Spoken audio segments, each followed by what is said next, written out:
Okay, we're live. Um, Smash that like button. Smash it. I'm actually gonna post this on Twitter and see if anybody comes and watches.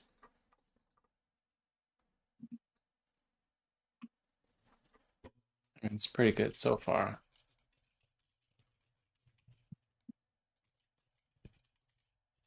Um,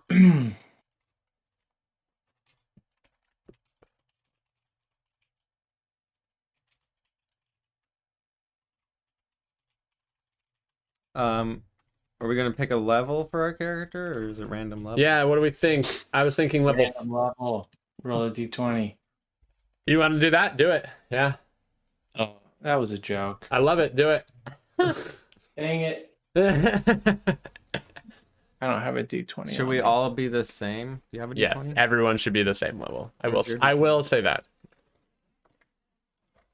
We can roll it in the chat. Oh, you're right. Brandon, you Want me to roll it? Yeah, you roll it. Which Brandon? Rhodes? Your road. You. The thing Alright. is, it can be any one of you. Here it goes. Come on, What big level are we money. gonna be? Big money. 9. Level 9? Nine. Oh man, Dang. Still lower than 10. Yeah. it's still high level. You wanted 3? We've ran one level 9. We've ran like what, like probably 10 level 9 sessions, like level 9 or above in our lives. I'm just grateful you Yeah. didn't. I'm just grateful you didn't roll a 20. I would have been. Yeah, I'm grateful I didn't roll a 22. Could we allow multi-class? Yeah, yeah, for sure. Does it, if you choose multi-class and feats, is it gonna pick good ones or stupid ones? Oh, the It answer could is pick random ones. the answer is random. Yeah, that's. So I feel like I don't want to pick those two things. And that's I- just gonna go I think full I combo. do. Okay. Make it confusing. If we weren't level 9, I wouldn't, but I'm kind of curious. Same. Okay, multi-class and feat. What are feat? What's an example of a feat? What's an example of If feats, those- guys? Lucky feat is one feat where it's like if you ever don't like one of your rolls, you can use one of 3 luck points or something in a day to re-roll a die and take the new die. I'll take that. But there's a bunch of them. There's like for armor or different kinds of proficiencies. Oh, I got an Aarakocra Rogue. No, you did not. Are you Yeah. serious? Well, Rogue 4, Druid 4, Warlock 1. Wow. Oh my gosh. Did it name it for you, or did you name it? Melvin Melvin? is the name I got. Yeah. Yeah, it'll name it for you. Dang. It's What did I say? Melvin, the Aarakocra Warlock Rogue Druid. It does a triple multi-class? What? I don't know how I feel about triple multi-class. You said you're the one that said multi-class. You have to do it. Ugh. You have to. You can't chicken out. I'm a straight paladin. I allowed multi-class. No way. And I am, what am I? I'm a protector ASMR paladin named Germarir. Oh, nice name. So many R's. Germarir. I'm Jeremy Rear. You guys are level 11, right? My name's Mymira Kabalob. I'm a Level 9. You are a cobble. I am a rock gnome, paladin 6, bard 1, druid 1, ranger 1. No way. What was that? 4 different classes. Oh my gosh. Wait, you guys have to choose your spells randomly too. I think it did Do that we? for us. Oh, it chooses Wait, your spells for you? Was it? Well, actually, I don't have any equipment, so No, it Oh. doesn't do it. No, it does. Ben has a ton of spells. It picked my always prepared ones, but I still have to prepare a bunch. What are yours? Where's the prepare button? Go to manage. Do you want me to prepare them randomly? You choose. I'm doing a little bit of prep stuff, so like I am gonna choose at least one monster, you know. Gotcha.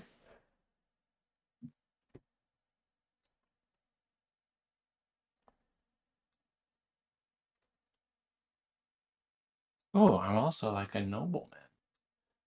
think I should though choose a random difficulty or I should choose a random monster though, I feel like, right?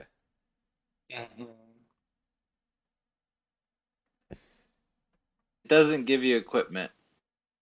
No Doesn't give me equipment? equipment. I just did starting I'll equipment. do starting equipment as well. Okay. Oh, I just looked at my physical stats. I am a lame paladin. Oh no. I'm really terrible. Oh, that's gonna be great. Do you guys want these people to live or do you want them to die? Mine's gonna die regardless, it looks like. I forgot how much the numbers are gonna matter. Yeah.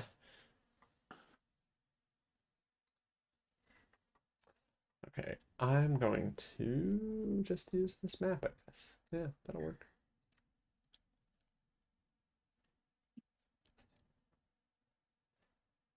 Oh man. Oh, Whitney's here.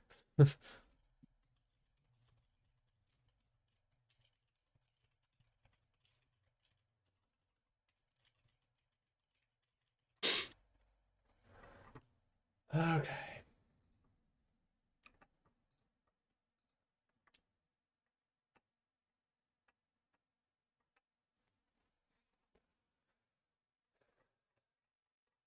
I feel like I gotta choose something evil, right? No, you can do whatever you want. I feel like I want evil. I mean, it depends. Are you guys gonna be evil or good?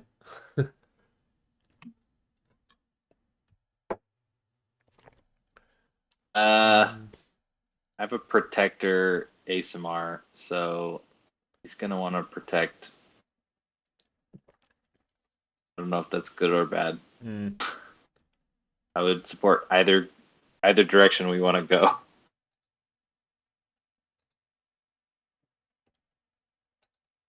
Are you evil or good, Ben? Evil. You're evil? Brandon Q, are you evil or good? Oh, are we doing evil characters? Looks like it. Okay. Okay, Sweet, we're evil. in that case, I know exactly what we're doing.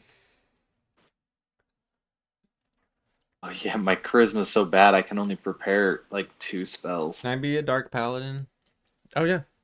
Thanks. Oh yeah, Oh. my spell casting is gonna be pretty bad. It's so bad. Can all of you add tokens to Roll20? Or am I the only one that can add Only tokens? DMs can do that. Ah, it's a bunch of Bolshevik. Wow, these spells are pretty stupid.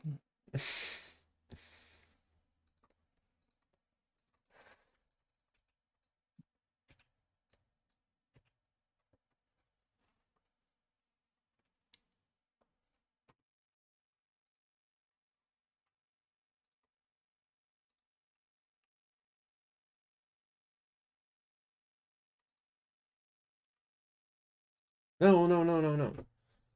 Okay, there we go.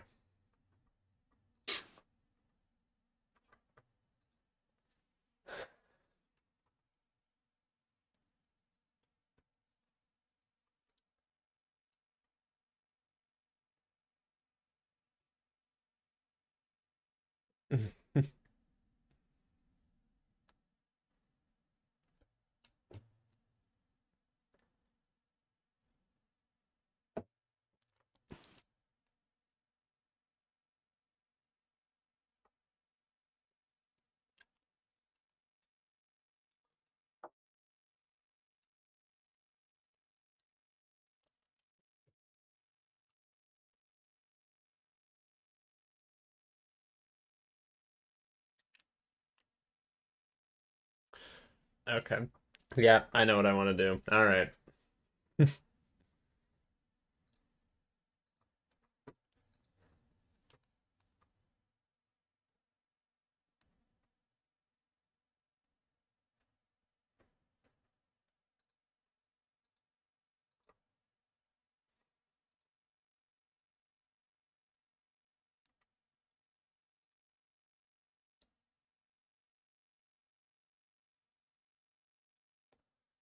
Okay, just so all of you are aware, here's what the setting is going to be.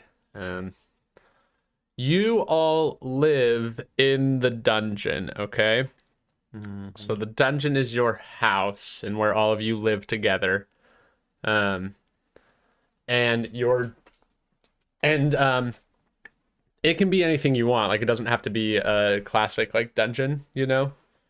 It could be a cabin, it could be like a house, it could be a castle, whatever, a keep. But you it is located within a secluded forest somewhere.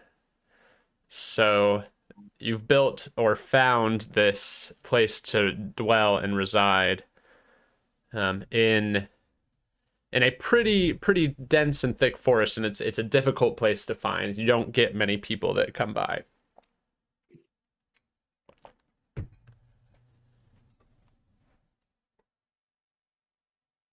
Can it be a treehouse? It can absolutely be a treehouse. As long as you tell me one defining feature of the treehouse.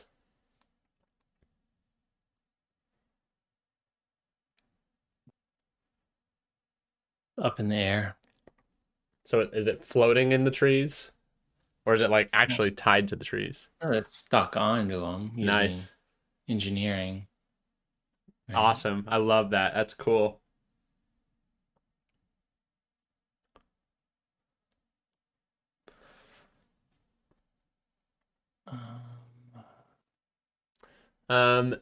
There's also something in the treehouse that all of you find like great, like all of you consider to be of like great value or great significance. What would you guys say is the item that you feel has like great significance in this treehouse?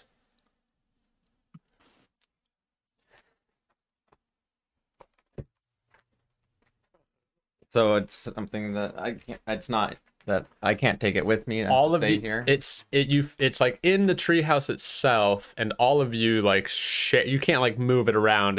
All of you like share it, and it's a source of like power or comfort, or it has some significant weight to it. But like what it is, you guys decide what it is essentially.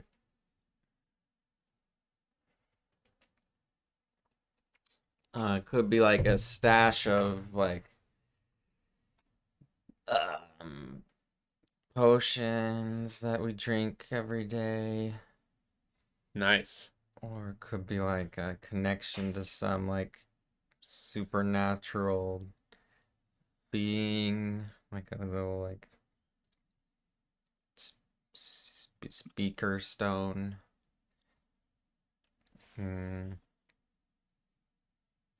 I like both those.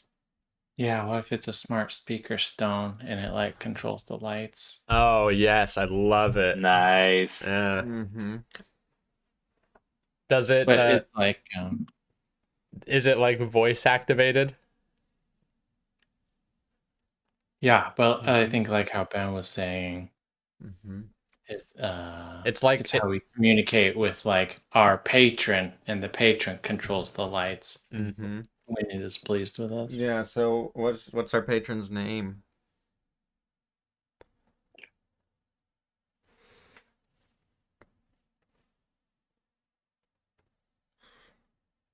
Sauron? Hey Sauron, turn on the light. Turning on the lights, master. I don't know, Sauron's a little... Is that too dim for you? Would you prefer them to be brighter?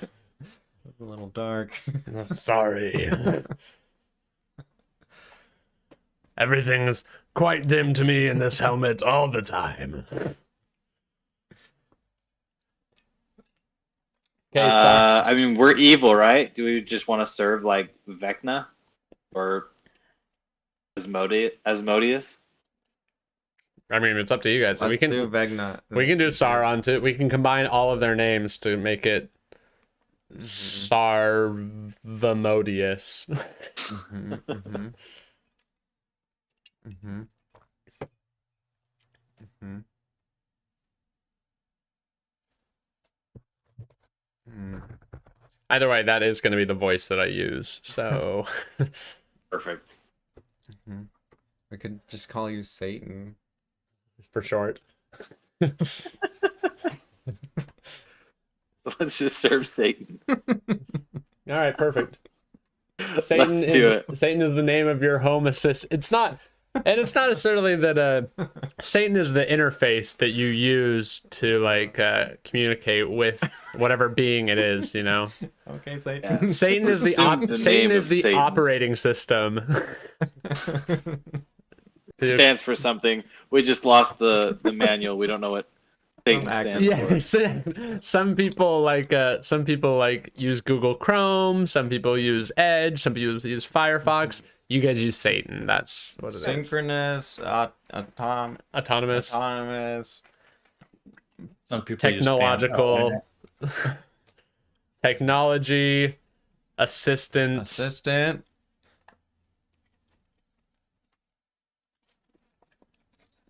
noob, Noob. Mm-hmm. nudity. Gotta throw some Satan in there. I feel like the last one doesn't really fit. No, trust me. The guy that made it, he's a weirdo. Okay. Adding random things. Do. I'm just reading what There's my so character many, can like- even do. Freaking features on my character.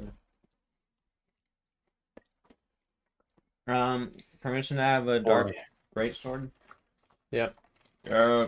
Permission granted. I got way too many things here. Okay, who's ready to play? I have to pick like one more spell. I'll Okay. just do it randomly. Cool. Pick 2 spells. Let's do a level 2 and a level 3.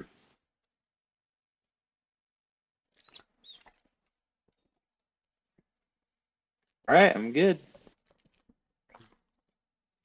Oh my gosh. This is what my nephews were for. This is what they were for Halloween. Oh, that's adorable. And he's Appa. Yes. And I bought that for Sarah. And Aw. Sarah gave it to Teddy. And Teddy dressed up as Appa for Halloween. That's really That's so cute. Oh my gosh. That is so funny. Dude, that's a great Appa costume. great. It is. Gosh, I have so many random abilities. Okay. Can I get a cool random magic item? Yeah, go for it. I mean, you're level freaking 9. How do Okay. you get a random magic item? I think there's tables in Xanathars. There are. I also sometimes just roll like a D, however many pages are on D&D Beyond, and then if you roll a D20, it actually lines up perfectly with like how many. It displays 20 items per page, so Oh. that's what I do when I do random magic items. Okay. Where is it? You might get a legendary item, so we'll see. Actually, can I have 2 long swords and one Magic of them item. talks? No, they both talk. Okay. Yeah, but you have to do different voices for both of them. I don't do different voices. You can't? It's so hard. You can. I mean- Okay, I have a dark great sword and the great sword is conscious and it talks. Nice. But it Okay, has to be a different voice than your or- character. Or at least a Yeah. different mannerism in which it speaks. Yeah. So like it could have like a lisp, or it could just talk slower or faster. Okay. Deal. Why would they have a table and not numbers next to the items at the table? Poncho being so cute.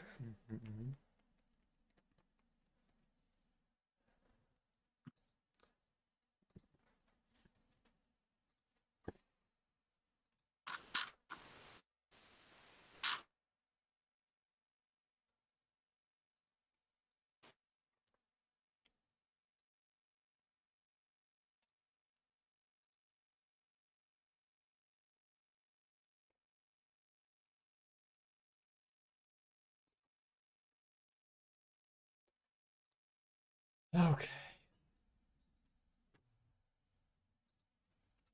Okay, I'll be right back. Glass of wine. Do you want one for sure? Or you good? I'm great, thanks. So Where do you go on D&D Beyond for magic items?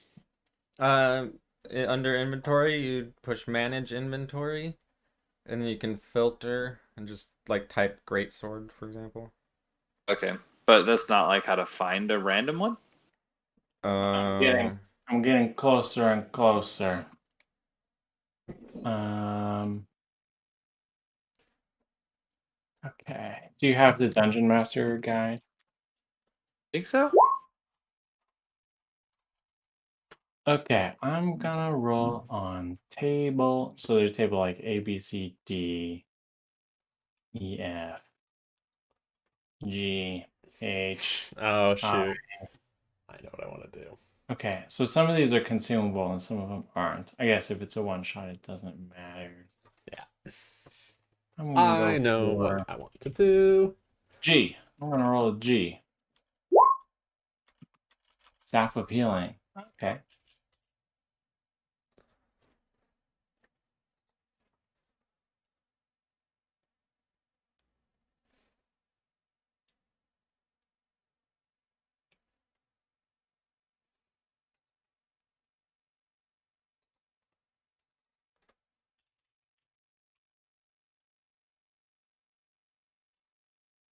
I'll roll table G.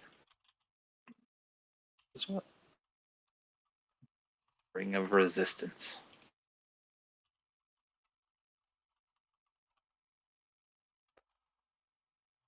Um.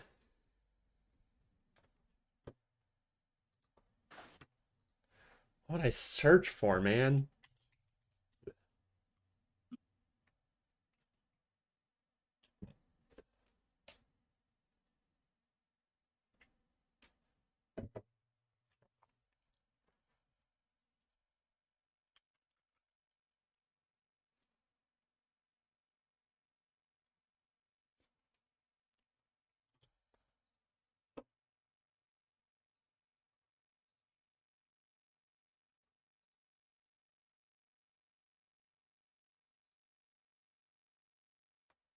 Cool. I think I'm ready-ish. Okay. I'm probably 2 seconds away from being ready. How you doing, Ben? good. I'm ready. Okay. Let me get one more thing. Then we'll be good.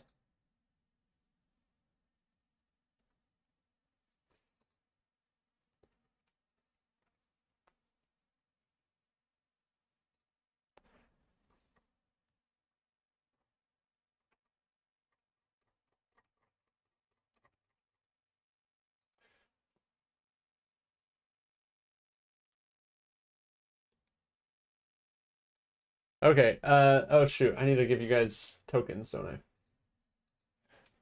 I? Okay, Brandon, say what word comes to mind when you think of a token that you want your character to be. The word that comes to mind Yeah. is hail. What is it? Hail? Hail? Like pale. Like with Hail. a P.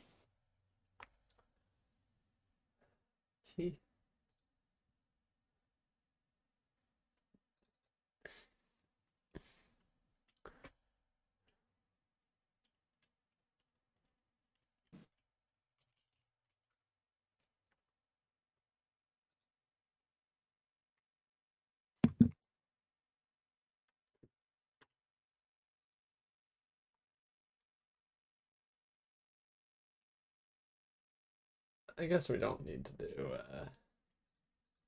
we don't really need to do tokens and, like, You just do colored squares. yeah, that's true.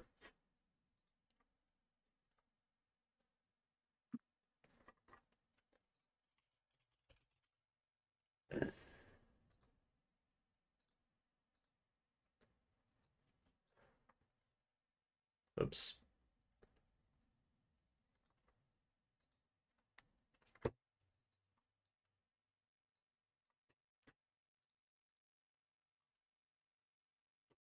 Okay, let's do, someone's gonna be blue.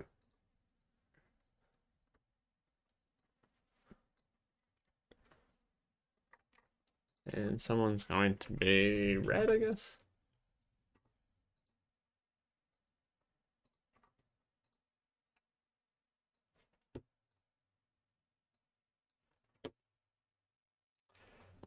Okay.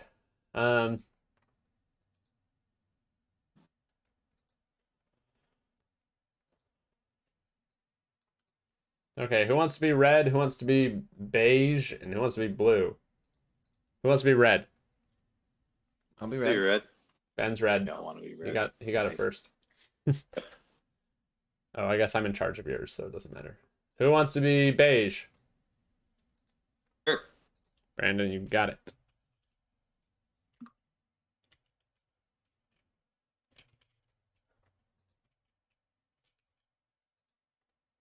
Okay, you should be able to control beige. And Brandon Q, you are blue.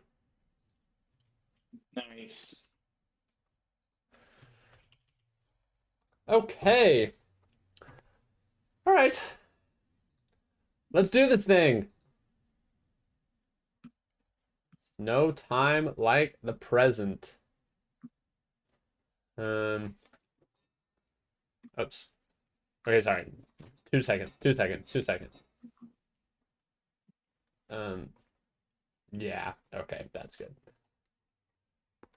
Okay.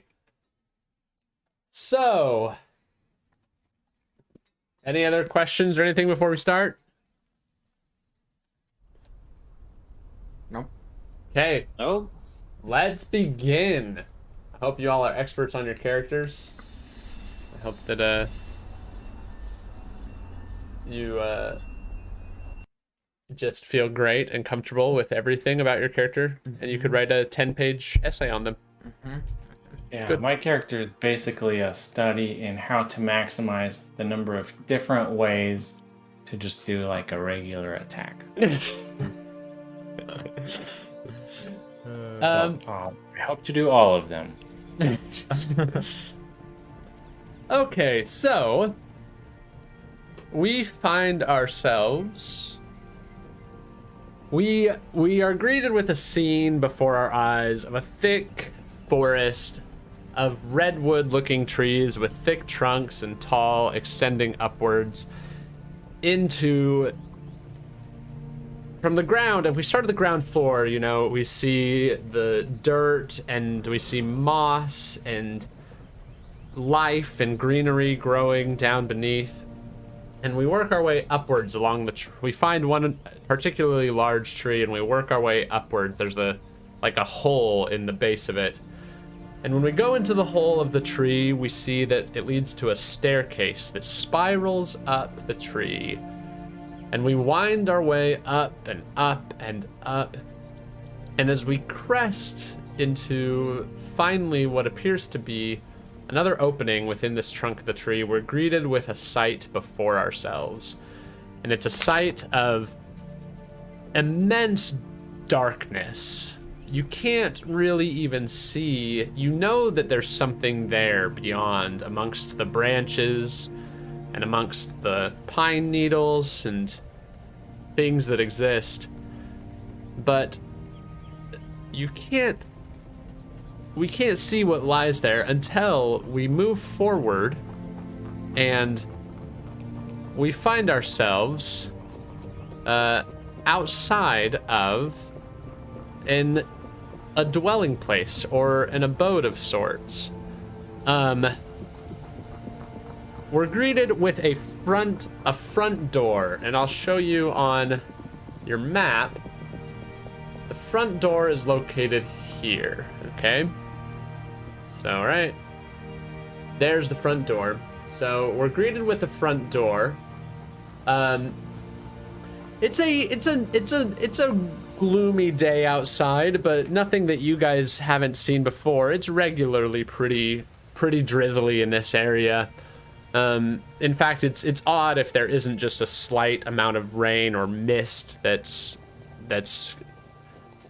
kind of happening throughout the day. We agreed at the front door, and Brandon Rhodes, your character, is standing outside the front door. You've just left this house, and your plan is you're gonna go do something today. What is it that your character is looking to do? Just it's early morning. You've just woken up. You've kind of gotten outstretched. You had some food, and you've left the house with the intention to do something. What is it that your character is looking to do as they leave this dwelling place amongst the tops of the trees? He is looking to find food for the day. Excellent. Sustenance.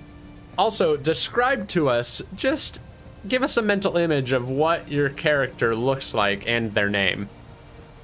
Yes. Germarir is a very tall, human-looking creature, almost elf-looking, very pale, does not often see the light of day. He carries a shield with a holy symbol, which is definitely going to be an upside-down star. Nice. And a small black rapier. He wears chainmail that is much too heavy for him, and so he moves incredibly slowly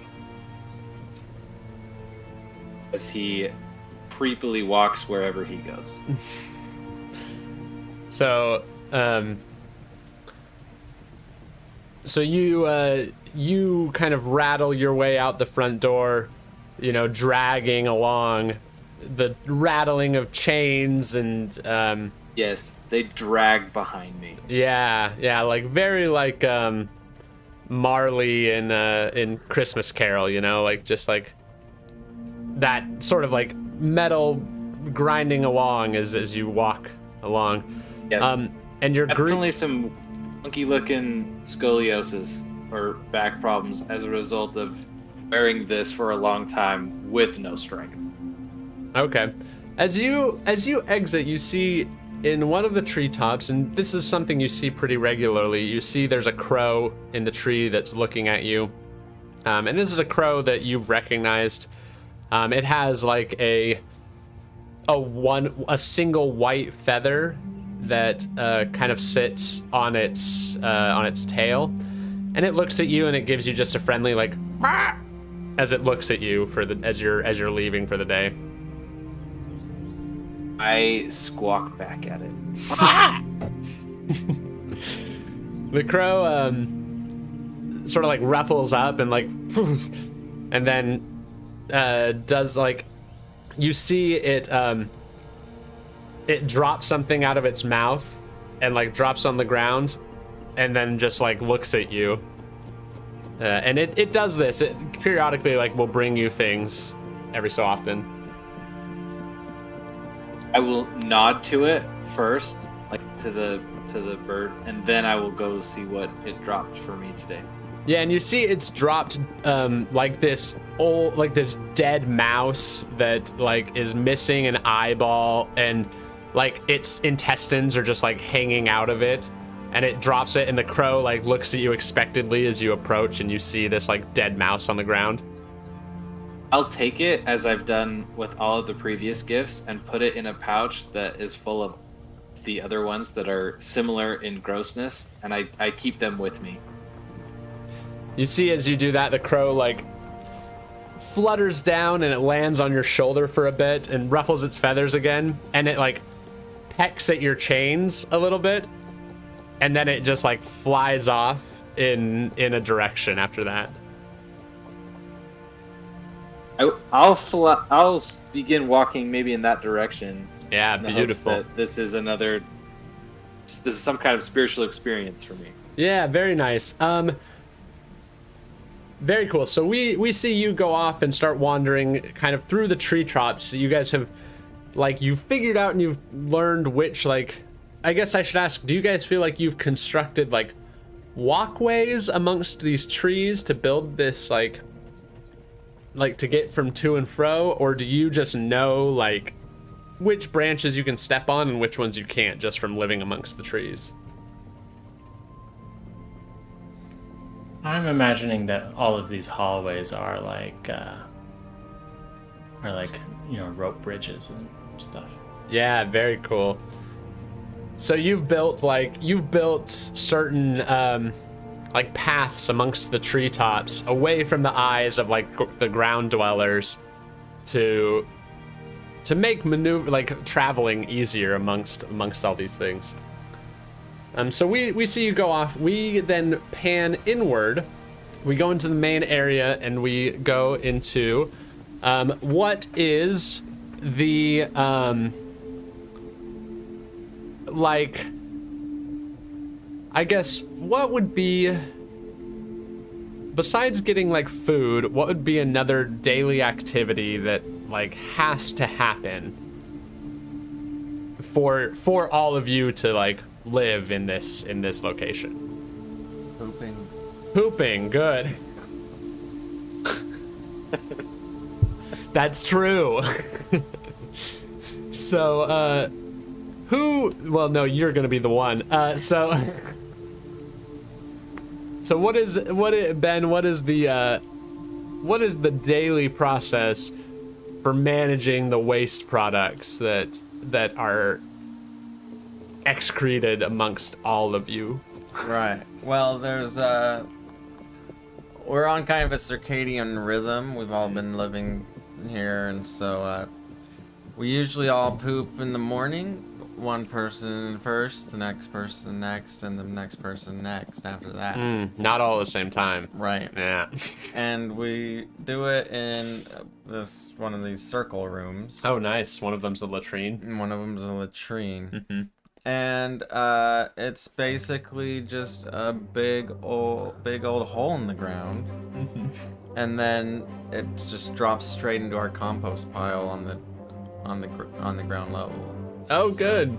Yeah. So maybe you a hole in the tree. It's like there's a breeze when you sit down, but it drops right into the compost. So what would your job be to like make sure the waste is managed? Like how do you interact with the waste to make sure that? Well, it's pretty easy. Like just once a week, you gotta fold the compost.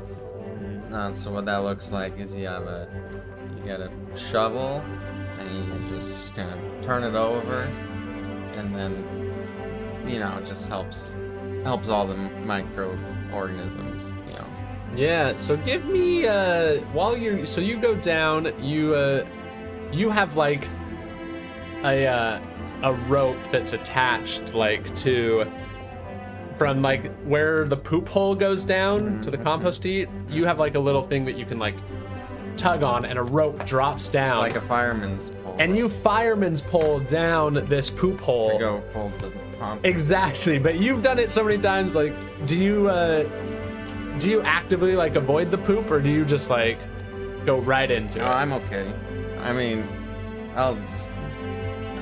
I don't go right into it, but I slide down it, and I don't care if I get a little schmutz on my shoe. Yeah, this ain't nothing new. Yeah. You love poop. Yeah. That's why you volunteered for this job. I guess so. So you get down there, and you're just starting to fold it all up. Give me a nature check real quick. All right.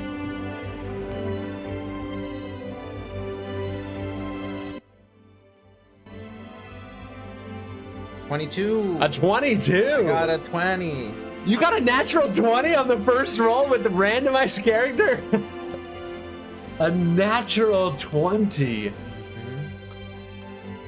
So you go and you start folding, as you say, this poop in on itself.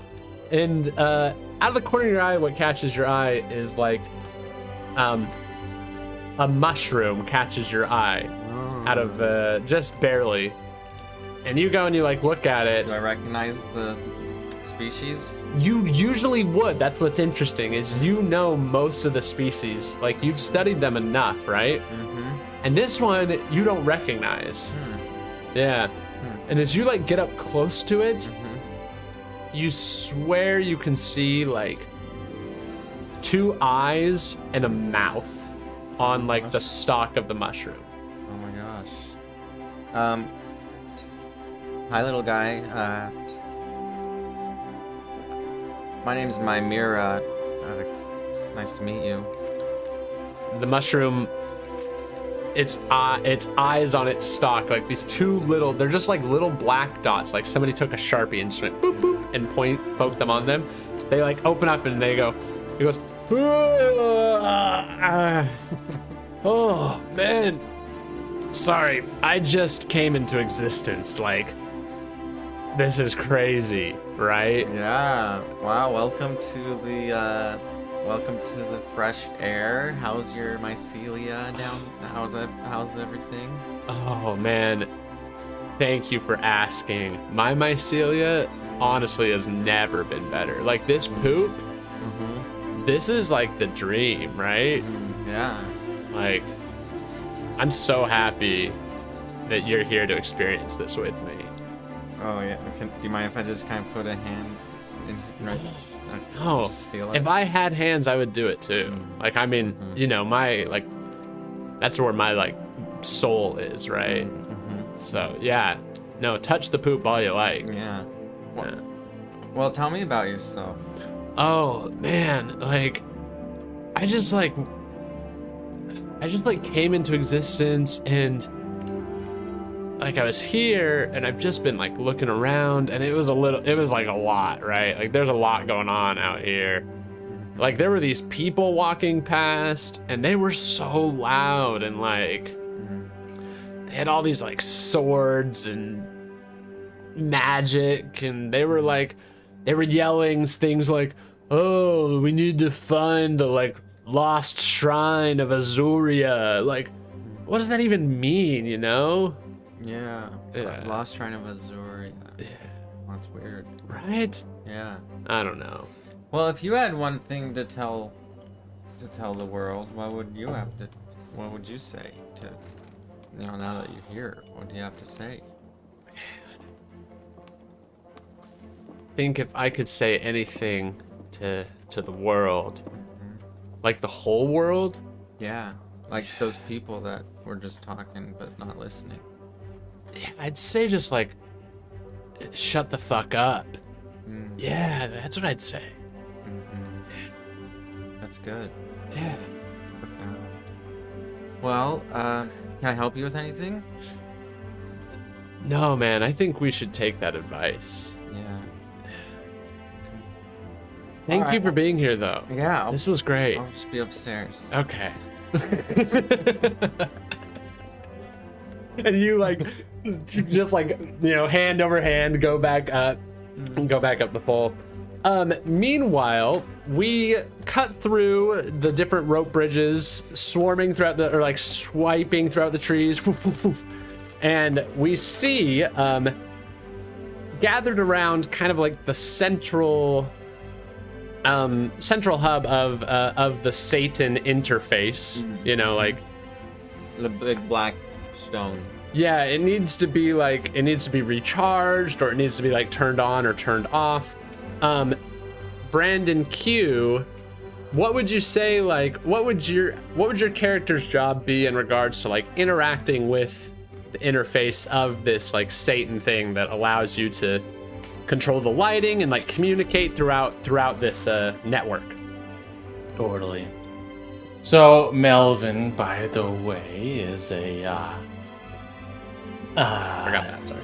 he's a humanoid guy, but he has the wings and the head of a raven. So it's black feathers all over. And he's kind of a shifty looking guy. And seems like he's always whispering. and you're never sure if he's whispering to one of the weird artifacts that he's got, or to some animals that he's been known to commune with, or to Satan, or sometimes he's just whispering to himself.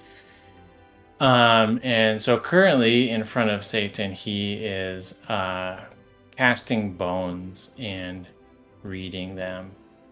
And he's got some like incense going, and he's like swirling the incense around with his wings, and reading the patterns of the smoke as well. So as you're doing all that, you see like before you, so you're in like the interface of if you see the star on the map, right, like right here, that's where kind of like the hub for like the CPU of Satan is, you know, like that's kind of where it like resides. Describe to me, I guess, like what does this hub look like? Like what is this, I guess, shrine or hub or whatever, what does it look like? Okay. So there's a little depression in the floor, and it's all black. There's this like black cloth, and then resting in it is a large it's like a large gemstone basically, with kind of swirling colors inside. Nice. So so as you're kind of like casting the bones down and everything, you see that gem like starts to glow a little bit brighter and brighter and brighter, and finally it like glows to its normal range, and you hear a voice kind of like echo throughout the room, and it says like, "Oh, Master Melvin, it is so great that you have performed my morning ritual. It is an honor and pleasure to serve you, Master Melvin."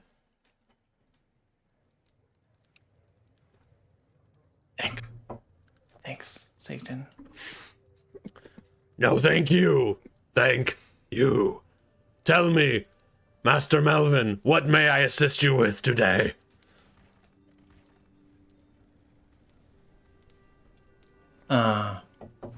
Satan, I was wondering, do birds find me weird? Am I off-putting? Because, like, when I talk with them, they, you know, it seems like we're cool, but I just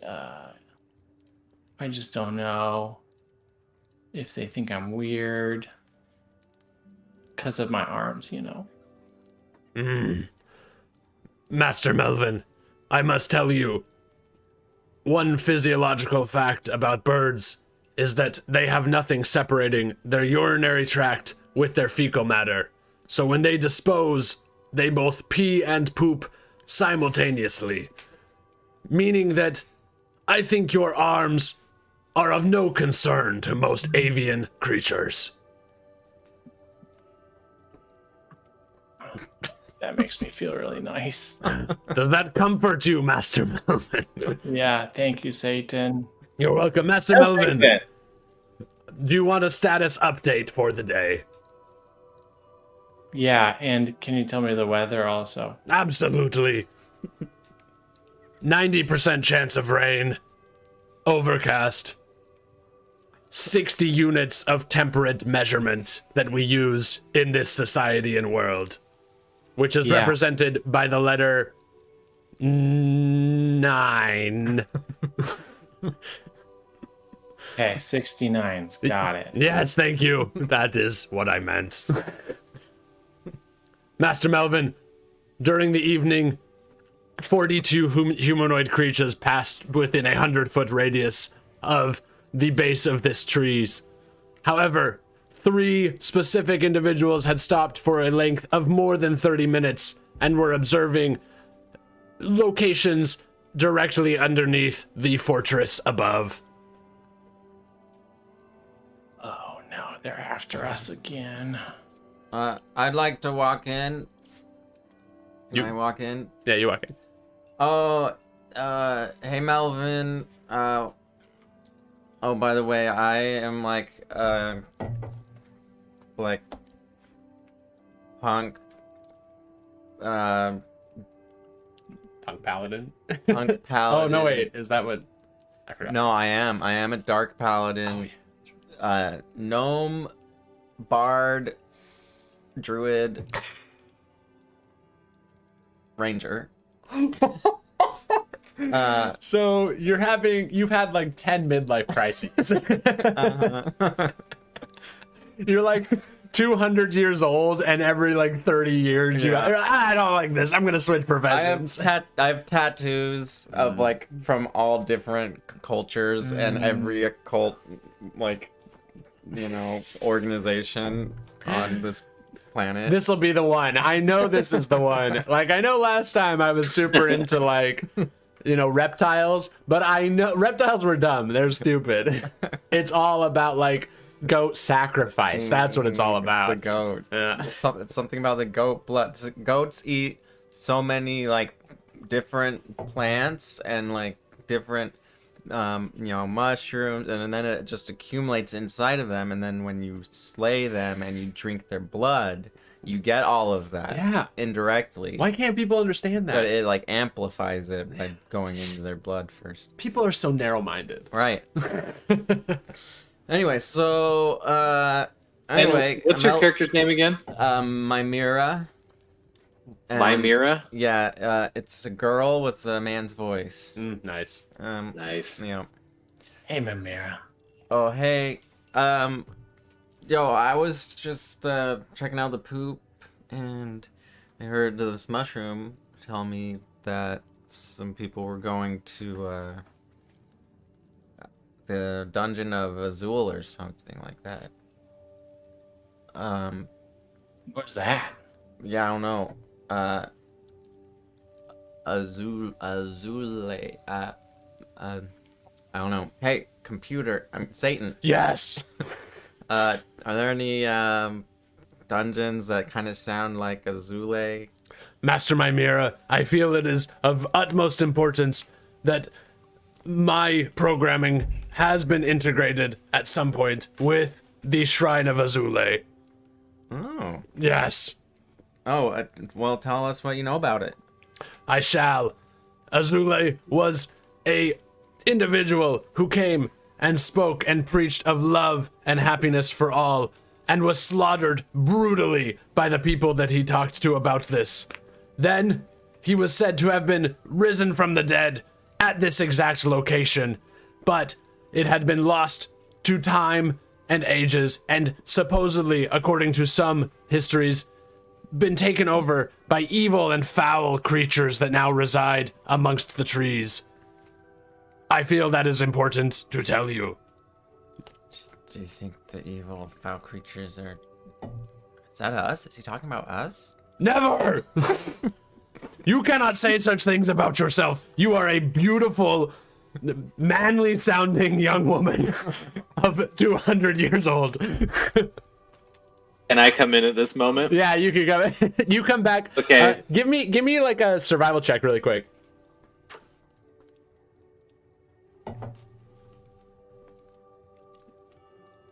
Survival. Do I get +1? 8. So it's like not, it's just like it's a below average day for you for getting food, so you can describe whatever that looks like, but you walk into the room. So I have as I walk into the room, I do have blood on my face from drinking the blood of what I did kill, and it's like a squirrel that I brought back to share with us. But it's just at that moment there that he asked if we were the evil people. I come in saying, and as he's saying, like, no, how dare you say that about yourselves? And You I just you have the hunched squirrel over, in blood your on my hand, face. and you're like drinking out of the squirrel, like while he says that. found a little bit of food for us. Look, you creep me out every time you You can get close to me. Any news from Satan today? Yeah, sounds like there were some guys checking out of the treehouse at night. Who was on last night? Who's what? I think I have Tuesdays and Thursdays. What was last night? I don't know.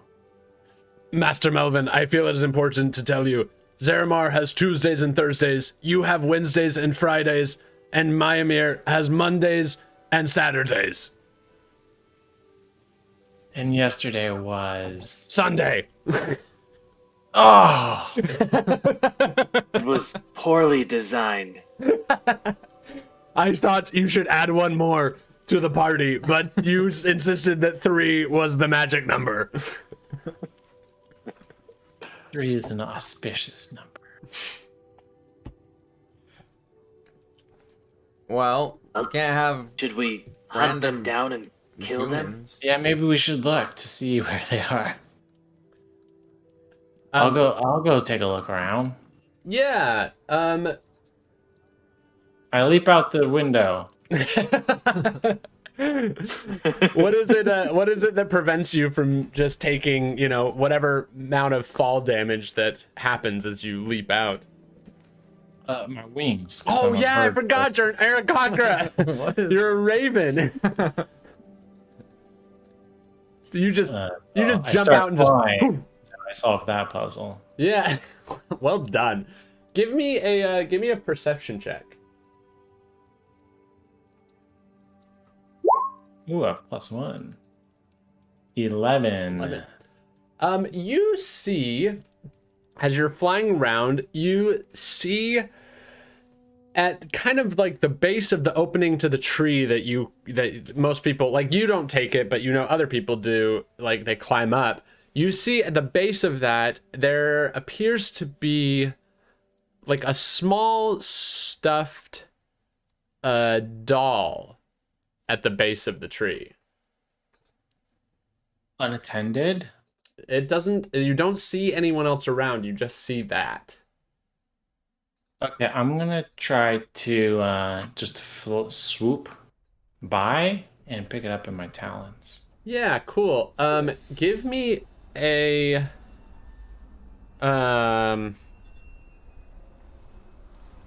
give me just a straight like dexterity roll. Like a sleight of hand, maybe? Yeah, perfect. Sleight of hand. That sounds great. Ooh, nice. 22.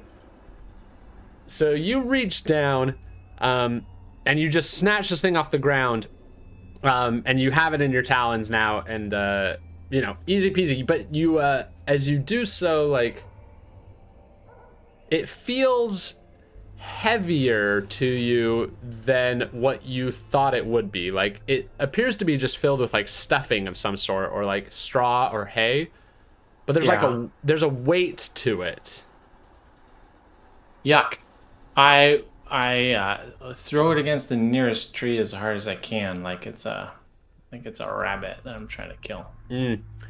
So you throw it against the tree, and as you throw it against the tree, it just sort of like sticks and doesn't like fall down. It just sticks, and it lands like upside down, so its head is facing like down towards the ground, but the face of it is like smushed up against the tree, and it just like sticks there and doesn't slide, and just almost like it's gripping the tree somehow with like its little rounded hands and legs.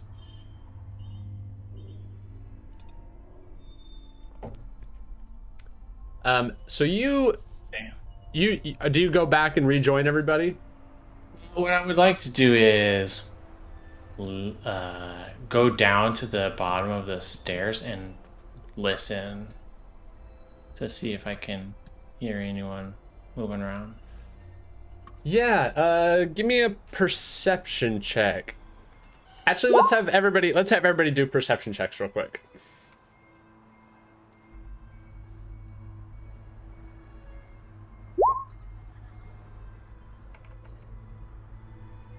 Nine.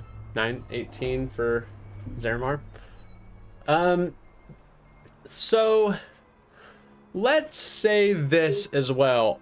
all of you all have like a pet of some sort, or something that like. I have my sword. I talk to. Okay, yeah. And my mushroom. I could go get it. Yeah, but like within the place that you live, there's like a pet that you have of some sort, like some companion that all of you keep. What would you say is like that companion that all of you take care of? I have a piglet. A piglet? Yeah. Yeah. So you all are like sitting around, and I have a mastiff. I a ride mastiff. it. Mastiff. Mastiff. Mastiff. Perfect.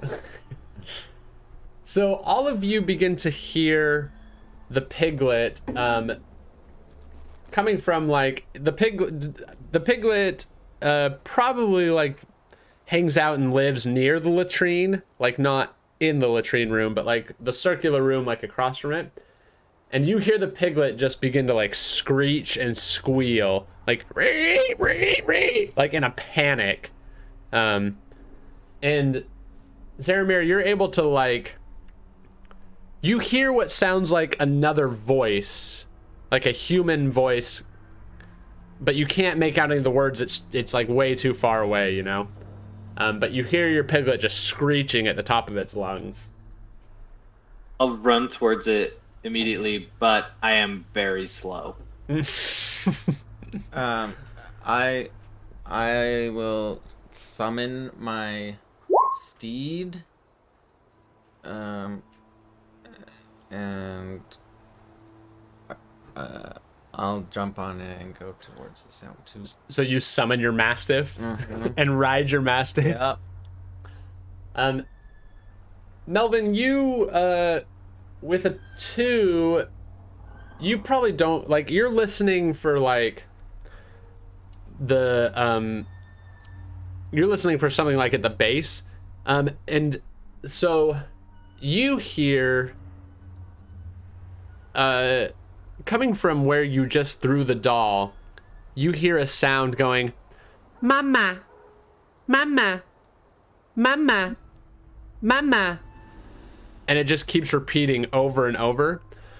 But Zaramir and Mymira, all of you you rush into the room where the piglet lives, and you see there's just blood all over the place. Like there's a ton of blood all over the room, and the piglet is just like running around in this room. There's like hay and straw on the ground and like mud, you know, so it can roll around in it. But there is just blood on the walls and blood on the ground. Is the pig bleeding? Give me a medicine check.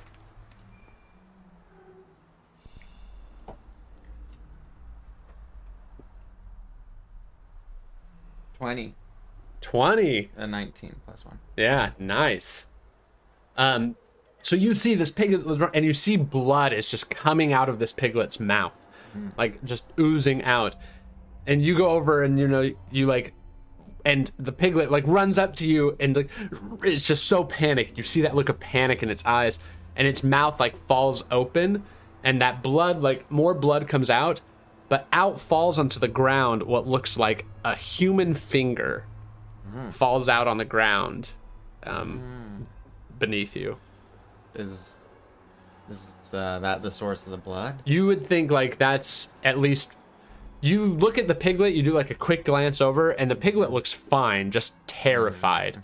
But it looks like the blood has come from like, a lot of it's come from this finger that has been torn off, but maybe it's a lot of blood, like too much for one finger. Okay, I want to like investigate this finger. Like,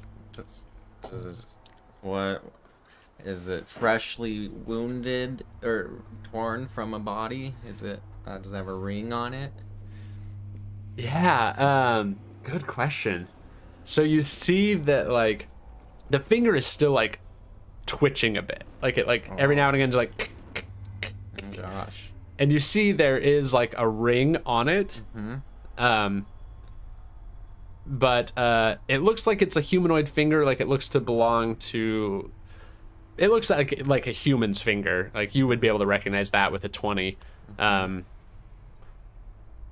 the ring on it, it has a symbol on it, and the symbol is that of it's the sun, but in the middle of the sun is an upside down cross in the sun.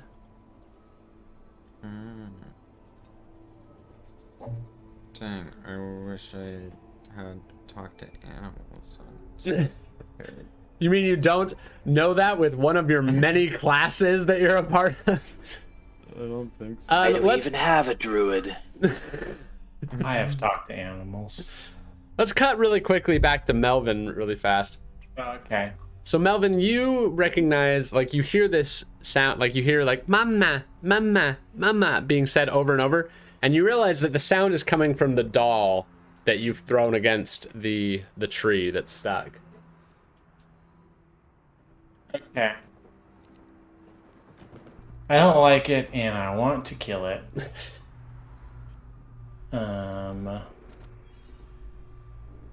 So, I mean, unless, no, I don't know things about things. I attack it, please. Okay. Yeah, go ahead. Just give me an attack roll to see what happens. Okay. I'm going to do a. I'm just gonna rake at it with my talons. 24 Nice. to hit. Yeah. So that's a 19, right? Wow, great roll. So you go up and you just slice the head like clean off this thing, like poof, talon separates it, right? And the head, like you see it fall to the ground and it lands on the ground and it like turns over and rolls and the eyes just look at you and you hear it says like mama, mama, blah, blah, blah, blah. But it stops making the noise, but the eyes seem to just continue staring at you from the ground. Spooky. I'll go back inside. Okay, cool. So you come up and join the others, all of you. I guess what is Zaramir, what are you doing with this piglet that's like panicked and there's blood everywhere? What are you doing to like respond to this situation? You see that this finger has like dropped to the ground, and Mymira has like, It's like my mirror. is like looking at it and like just analyzing like the blood and taking care of that. What is Zaramir doing right now? So since the pig is freaking out, I'd like to think that Zaramir has kind of a weird relationship with this pig and doesn't care about it that much, but takes care of it because it's Melvin's pig. Yeah. So I grab the pig and I just am trying to like calm it down and like force it to be calm, but I don't think I'm doing a very good job.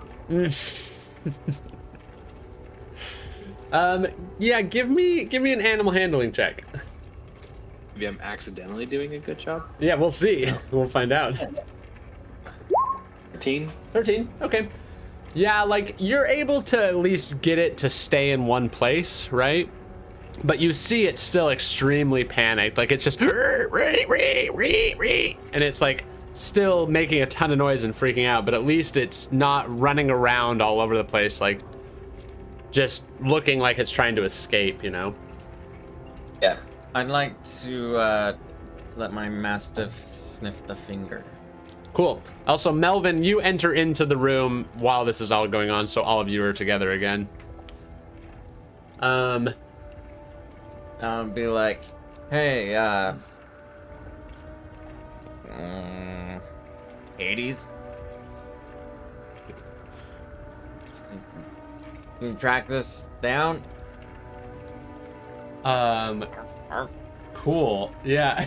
And he's gonna start sniffing. Yeah. Do you have stats for your Mastiff? Yep. I can get her. Okay. Give me a perception check. Are you trying to? I guess you're trying to have this mastiff track. These things. Track it down. Maybe do down the human with this finger. Let's do investigation then. Okay. I'll turn to Melvin and say, "Don't worry, Melvin. Your pig is fine. It's not the pig's blood." Oh, I know what pig's blood looks like. Definitely not it. So it has advantage on perception checks that rely on hearing or smell. Let's do that then. Perception. Let's do perception advantage for smell. Okay.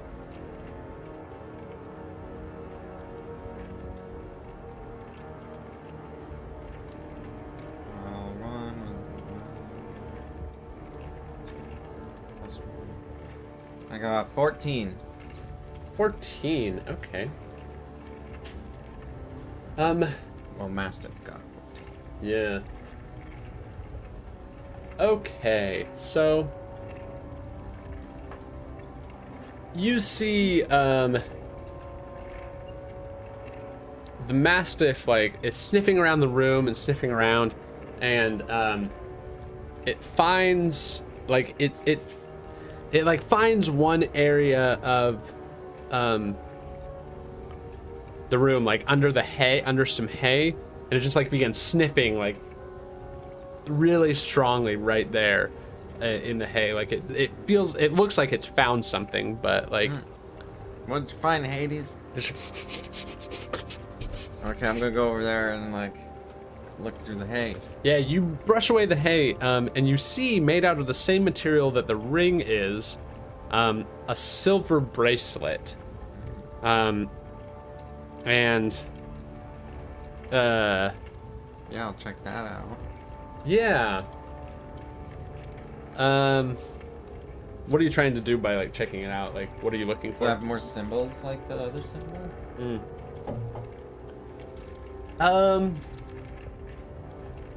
Just looking at it like on face value, give me, let's see. So on give me an Arcana or investigation check. 15. 15. So you recognize that this is like a magical bracelet. You also recognize that it has properties that like are able essentially to like I don't know, like it's almost like, you know, that this is like it could be like a journal of some sort, like somebody like hits something or they activate it somehow and they're able to like talk into it and record themselves like a journal. But you don't know how to unlock it or access it. Hey, Satan, Yes, Master Mimera. you ever seen one of these before? That is a cruel question to ask. You know I don't have eyes. All right. I can check it out. Oh yeah, thanks, Melvin. Yeah, give me an Arcana check on this. Oh, I was really hoping for that investigation. No, you can do investigation too. That's fine. Investigation's fine. Wow. I figured it out. Yeah, you do. Describe to me how you like are able to access this.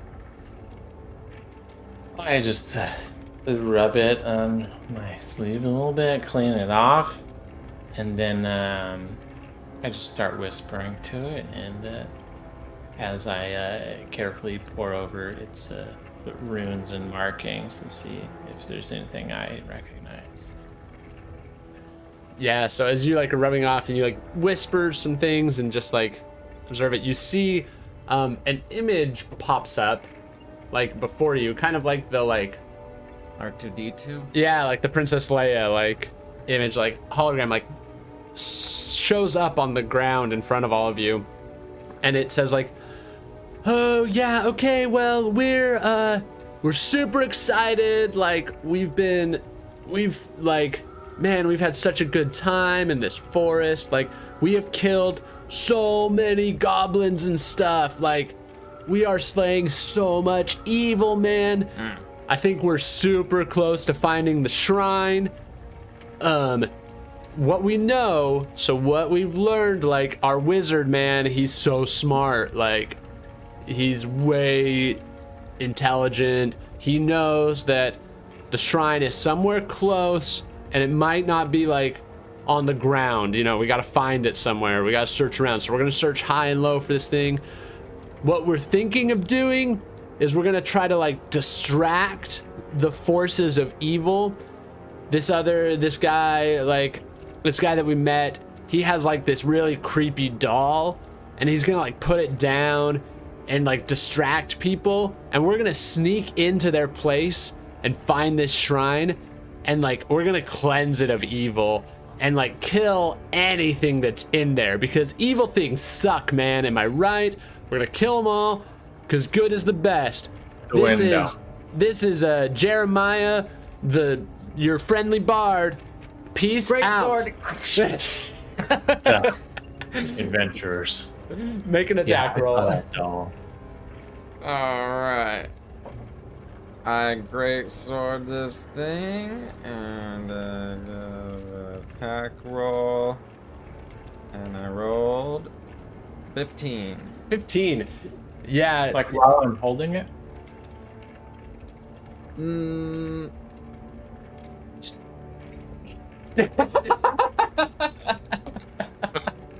Here, I'll toss it to you under. Oh, beautiful. Roll a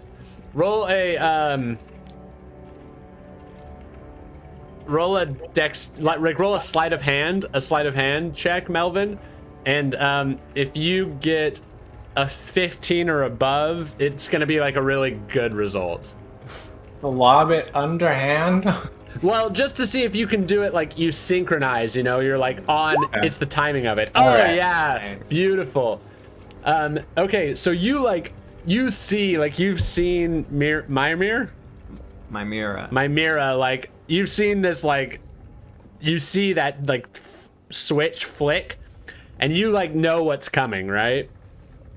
So you like lob this thing up in the air, and Mimira, describe to me how you want to like destroy this bracelet.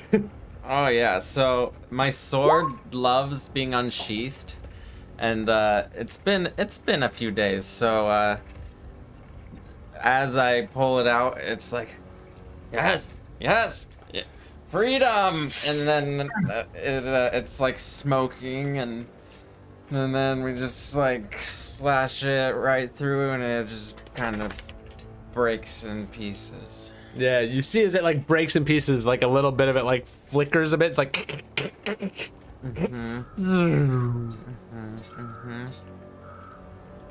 That guy was a punk if I ever seen one.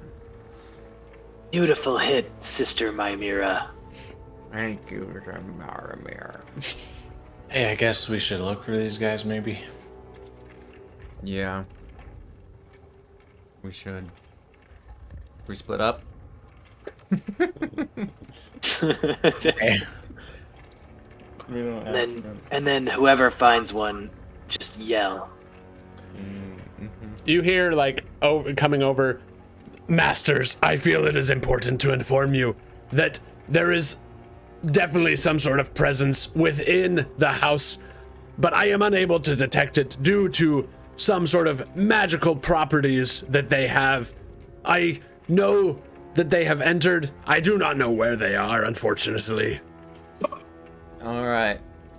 Let's go. Sound the alarm system.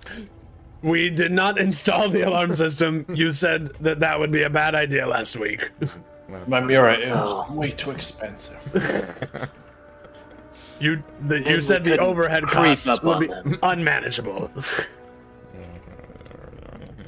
Okay, let's go. Would it help if I just made a noise with my technologically constructed mouth? Yes. Boop, boop, boop. This is the alarm. Boop, No, I like that. I feel like we should have installed the security system now. Oh man. All right, so let's go check out all the places. Where do you think they'd want to go? So let's do some quick like house building. All right. Mm-hmm. So looking at the sections of the house, let's do some quick like noticeable features, right? So we've got this thing right here. So all of you are kind of like in this area right up here. Mm-hmm. Okay. We've got this thing right here.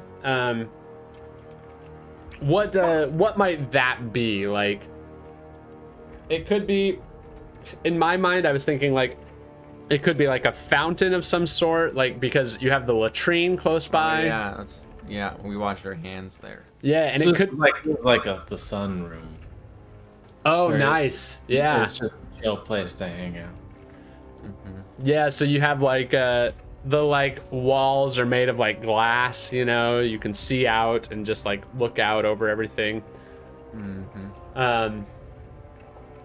The fountain is like a fountain of blood, but like when you wash your hands in it, it just like cleans them perfectly. They're like perfectly clean, but you have to like put your hands in blood to get the most clean hands you've ever had in your life, you know? Oh, yeah. Best blood. So let's say this area up in here, this is kind of like the hangout area where you keep the pet, where the bathroom is, you know, it's not like frequented. What about like this wing over here? What would you say you do over in that area?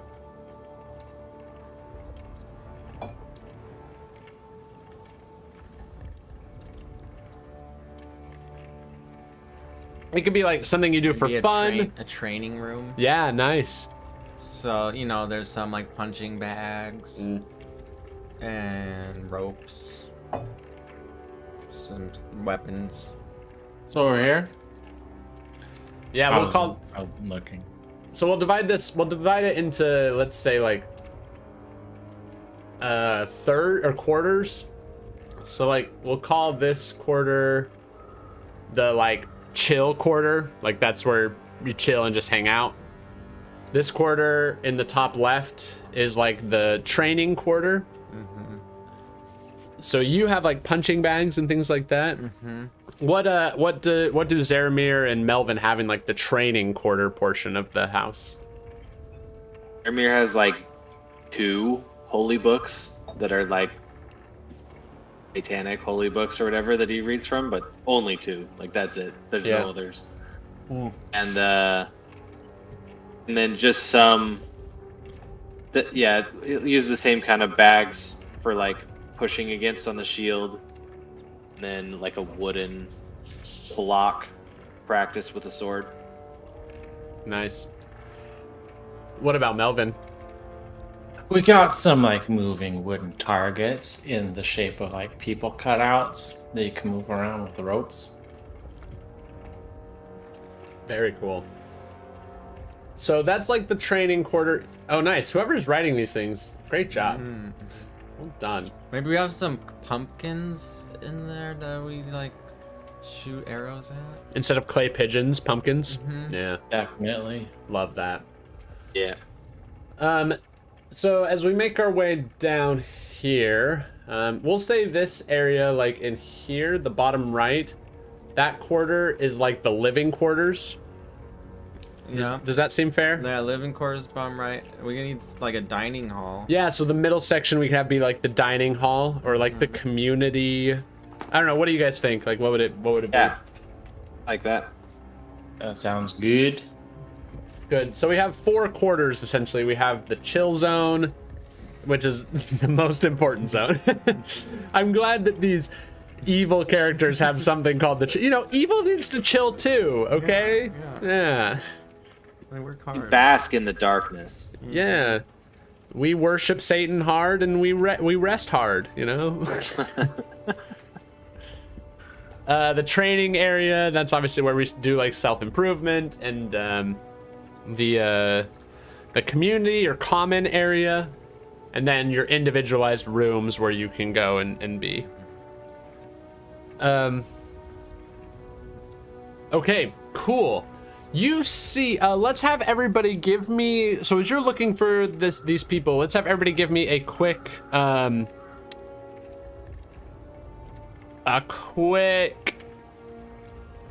let's just do perception. Let's just do perception check. Perception. Do you have a level of bard in there? I do. Yeah, makes sense. Keep rolling ones on perception.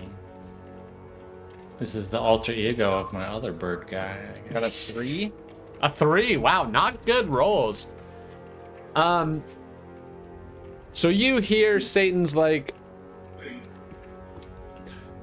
Masters, I recognize that your suboptimal senses do not detect, but there is a magical presence coming from the training area. It is not that of a humanoid presence, but I would be cautious upon entering the training area. Okay, let's not go there. But I must say, that is the only place that I've actually heard or felt anything that is different than normal. Okay, so let's go there. No, you do you. You don't let me dictate. I'm just saying, if you don't go there, that thing's still gonna be there, you know?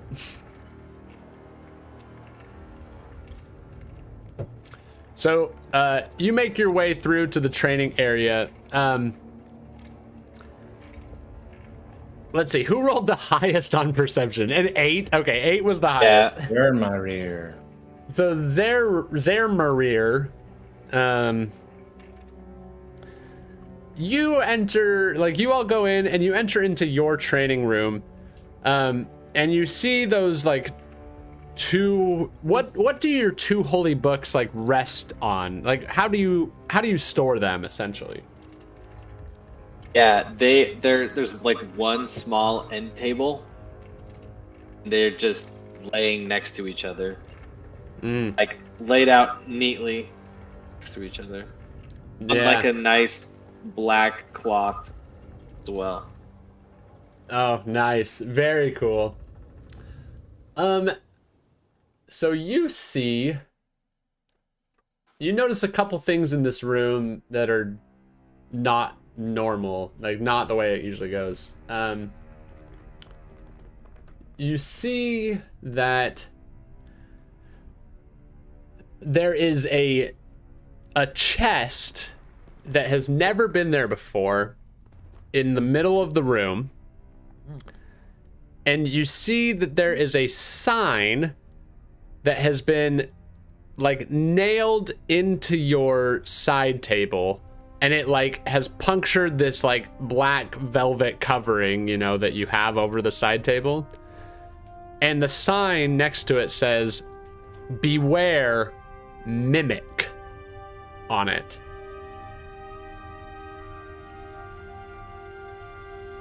What is this? You've ruined a perfectly good cloth. What's a mimic? We all there? If anybody thinks thinks their character would know what a mimic is, that's fine. But if you want to roll for it too, you can.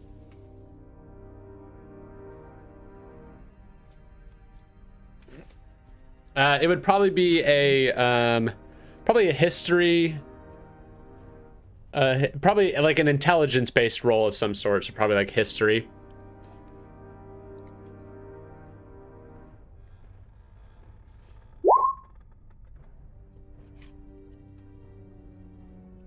I'll try to stop it.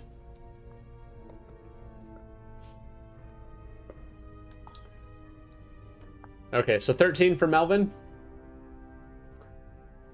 Yeah, so you know what a mimic is. You know that mimics disguise themselves as common objects in an attempt to usually gather like food.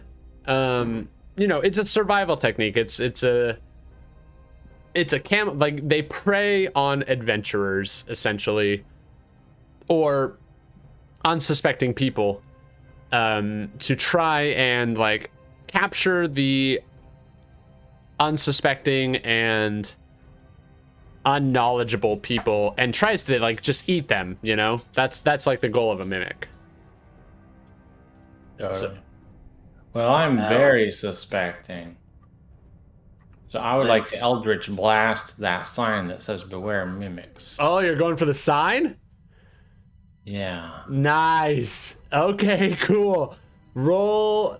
Oh, that's beautiful. Roll a hit. Roll the hit. Is that a crit? Natural Oh 20. my gosh. Brandon, okay, behind the screen moment for everybody here. I thought to myself, it'll be really funny to put like a chest in the middle. Like that'll be fun. And that'll be like a red herring. And the sign will be the mimic. Wow. So you blast this sign.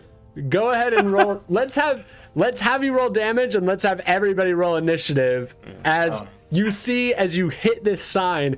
It morphs and becomes like the sign like grows a mouth and teeth and starts like chomping, and a tongue like comes out of it, and it starts like chomping its way towards you. Oh gosh. Sweet.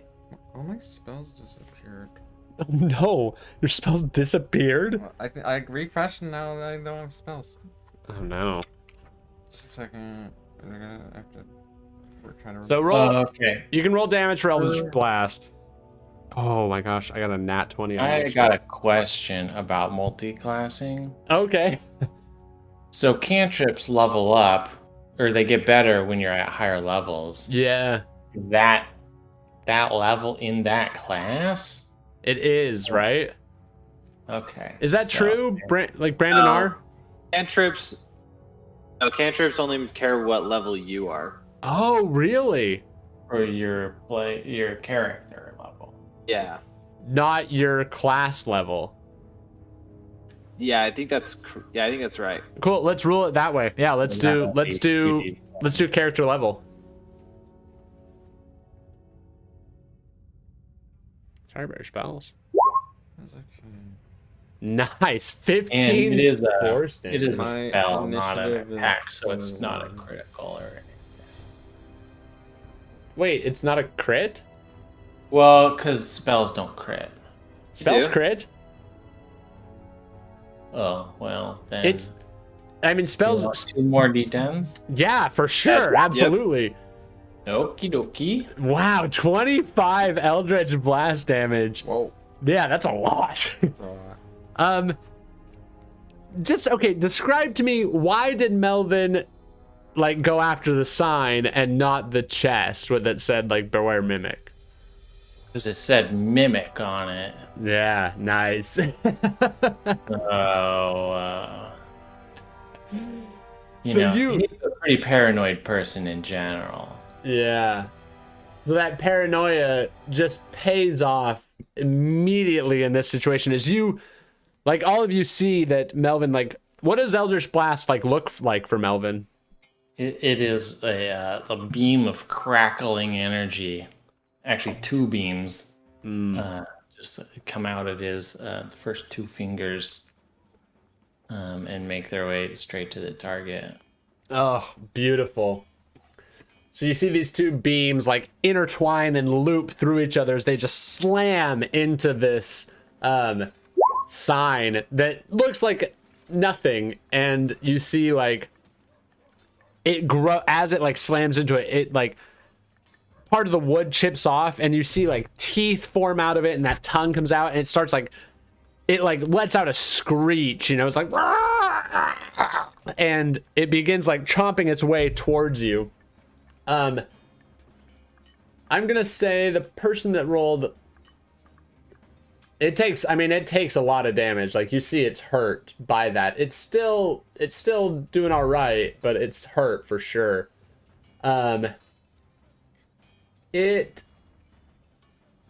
So we have initiative rolls now. We've got Melvin, you got 13. Zaremir, you got 7. Did you roll initiative? 21. You got 21? Dead. Oh my gosh, that's what's your dexterity modifier? The mimic also got 21. Or would that be abilities? Oh, there you go. +2? +2, you get to go first. Oh, nice. So this, you've seen, so you're gonna be up, and the mimic will be up next, and then we'll have Melvin, you'll be up afterwards. But, so this mimic is like chomping towards you. It's taking the blast of this Eldritch Blast. What would you like to do to this mimic that's chomping towards you?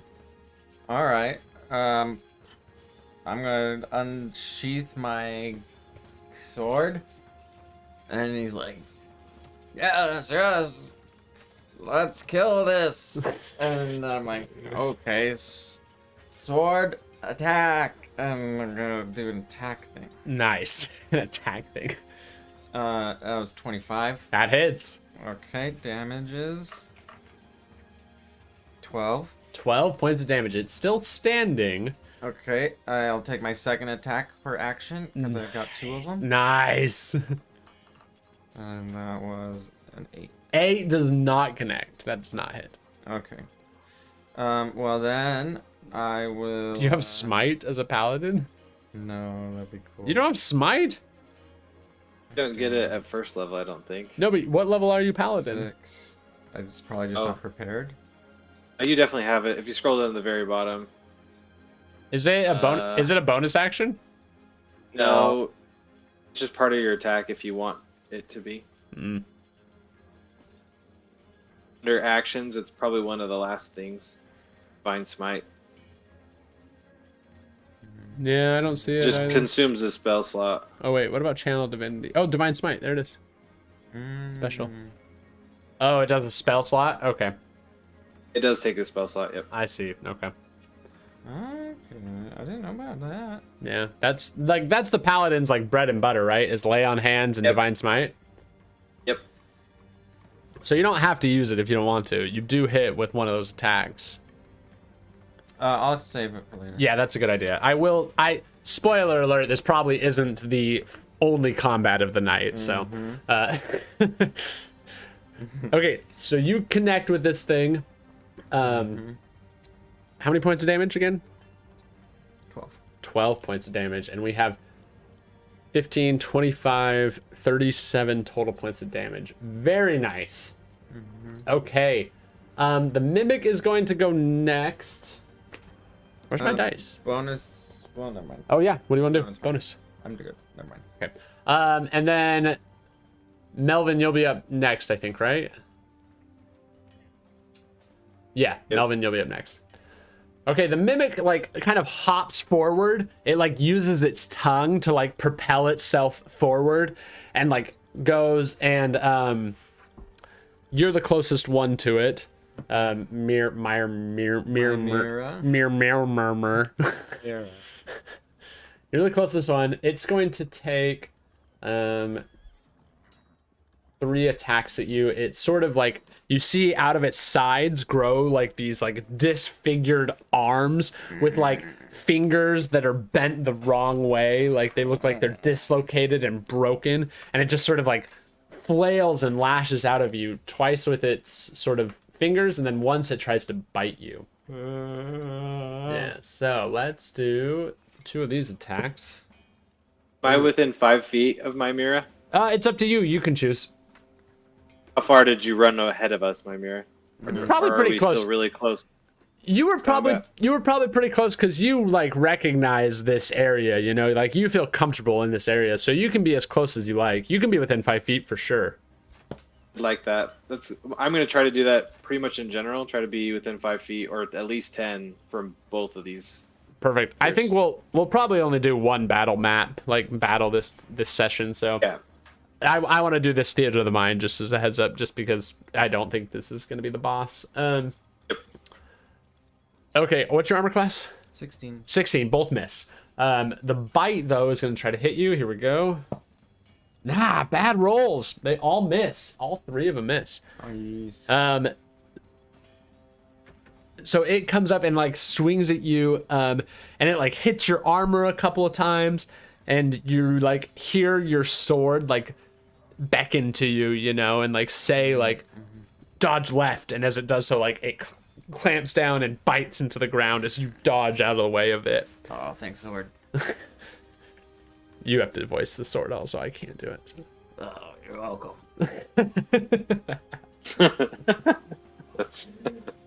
Okay, that'll be it for the mimic. Melvin, you are up. Zaramir, you're on deck. Okay.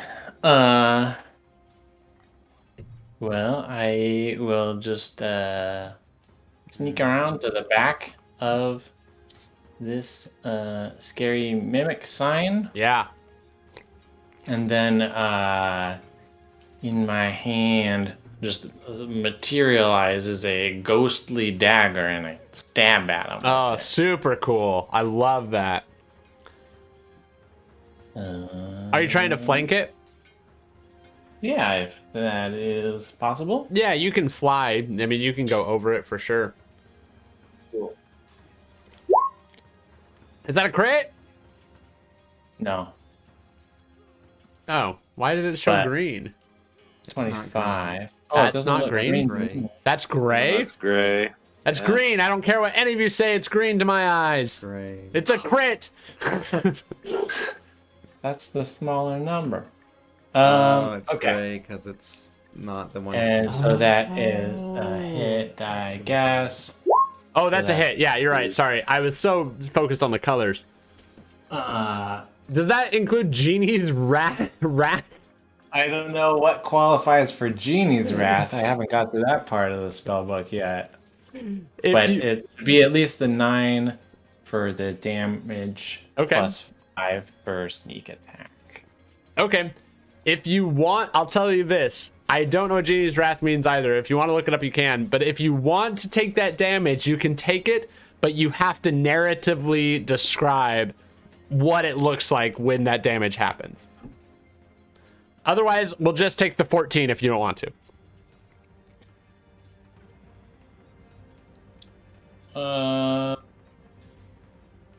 It just says once during each of your turns, when you hit with an attack roll, you can deal extra damage to the target equal to your proficiency bonus. Is that your Genie's Wrath? Yeah. Okay, so if you just describe to me what this looks like as you execute this Genie's Wrath.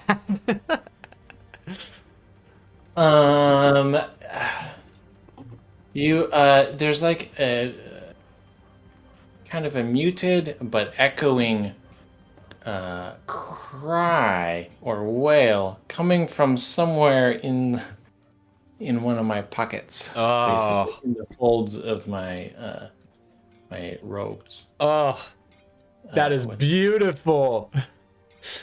Oh, I love that. And then I can do a left hand attack also if it is still kicking. Oh, let's see it. 26. Okay. And then Yeah, so that it's gonna- hits. That hits. So that's just gonna be a d6. 2 extra damage. Yeah, it's looking really hurt, but it is still standing, for sure. So let's go to Zaramir. You are up. What would you like to do?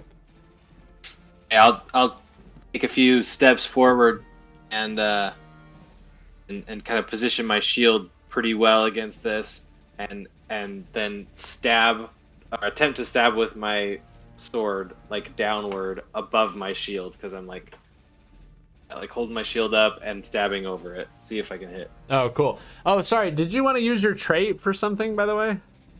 No, he didn't get hit, so it didn't matter. Oh, perfect. Okay, cool. So my first attack, a 3 to That hit hits. the rapier. D8 plus 3 damage. 7 piercing. 7. It's looking very hurt. It's not dead yet. And I will use my second attack. Do the same thing.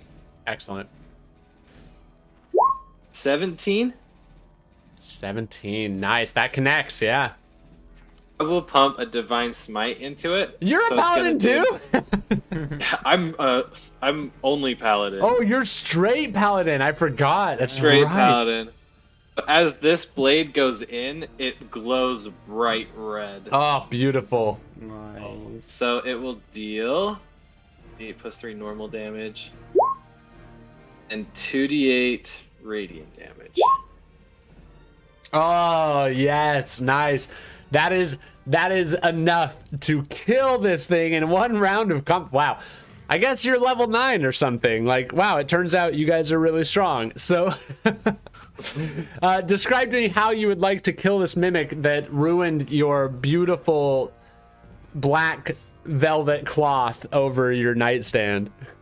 After the first stab didn't kill it, and seeing that it was close to death, that's why I got like a little angry, and I activated the smite in the sword and just stabbed it, and it just like burns from the inside out.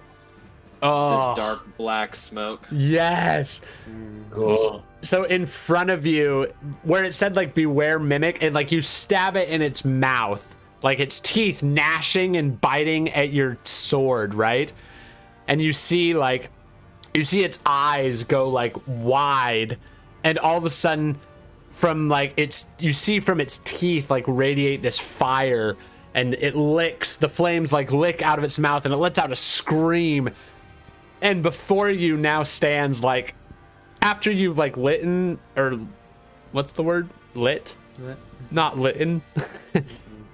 After you've lit like a big log on fire, you're left with like just this charred black block of wood that lays at your feet in front of you after that. That was my favorite cloth. It is incredibly expensive. It'll be very difficult to replace.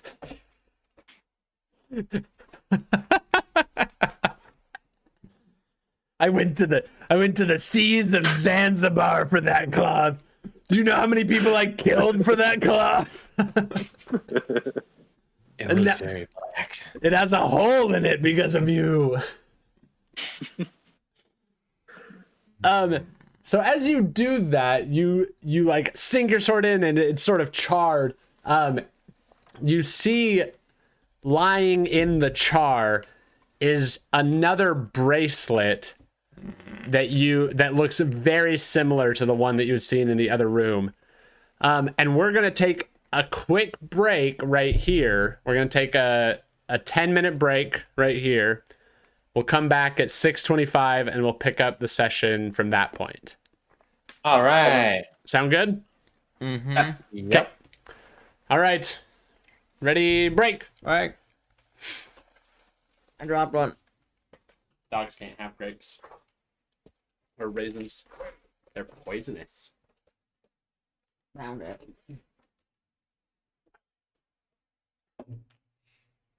Okay. Oof. Oh. What do you think so far? It's weird. It's interesting and random. Yeah. It's hard for me to try to be like, okay, make the story like move along, progress it in the right way, because you don't want the game to be stale. Because like I can't plan it out. You want to? You know, it's 6:15. It's not.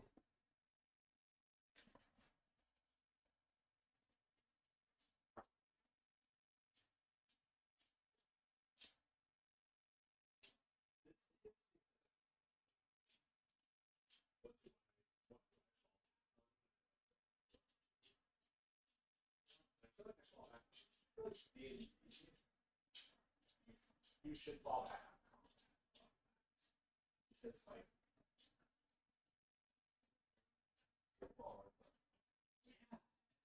well, at least part of it is hitting this on hold by 8.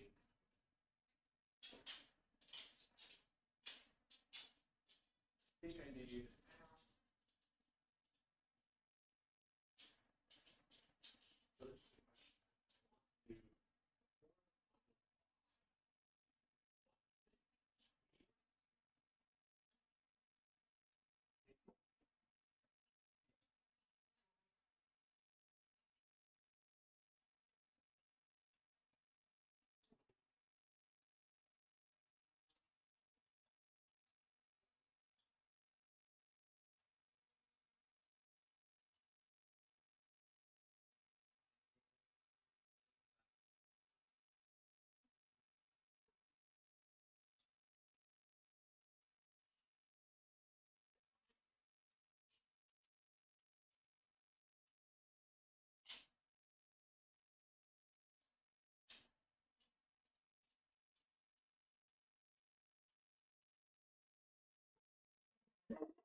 we have no.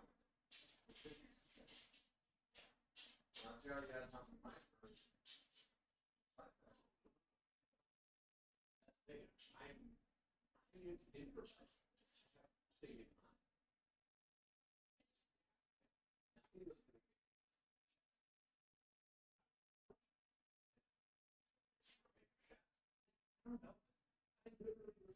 The only thing I thought was like,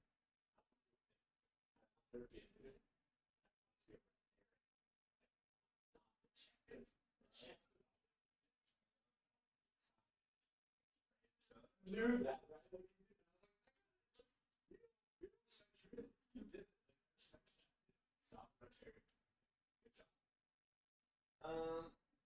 Okay, so what B in the chest. It has like instructions. Okay. In the instructions, it's like a Ouija board. You open it.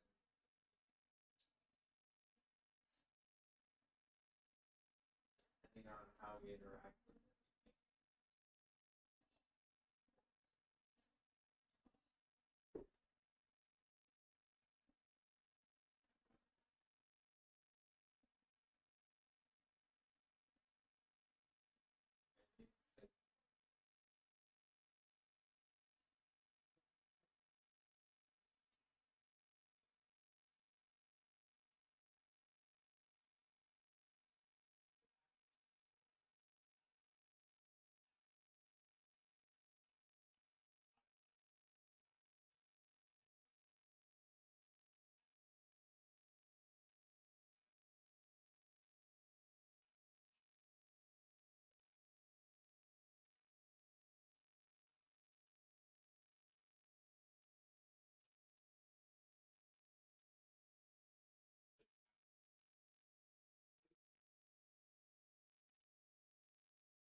Just feel your body.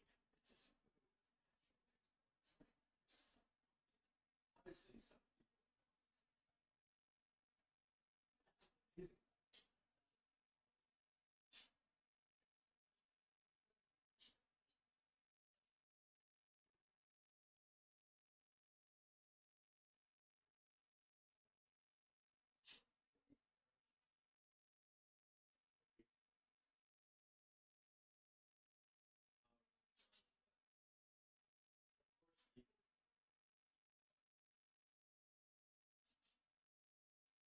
That's amazing. People.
Did you eat all Winston's or no?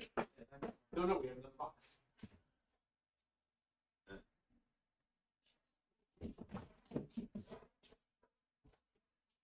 It's 6:15. Okay, calm down.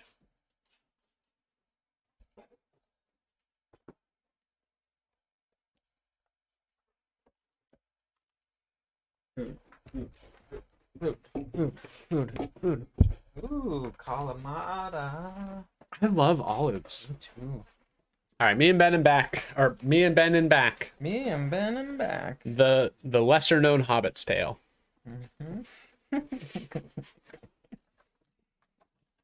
Are you staying here tonight, or are you going home? Go home. Yeah, that makes sense.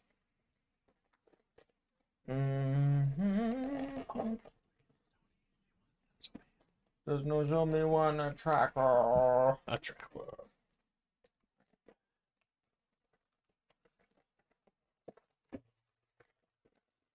It might get pokey on your mouthy.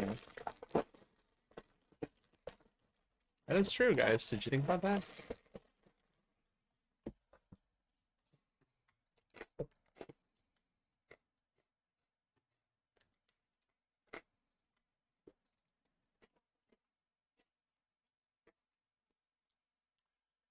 Let's see if anyone is reacting to Twitter.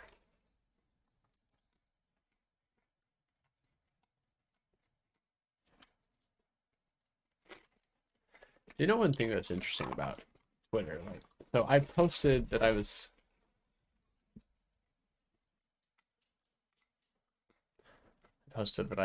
going to be like streaming. Mm-hmm. I should pin this. And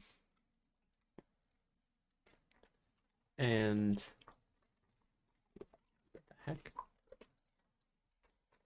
So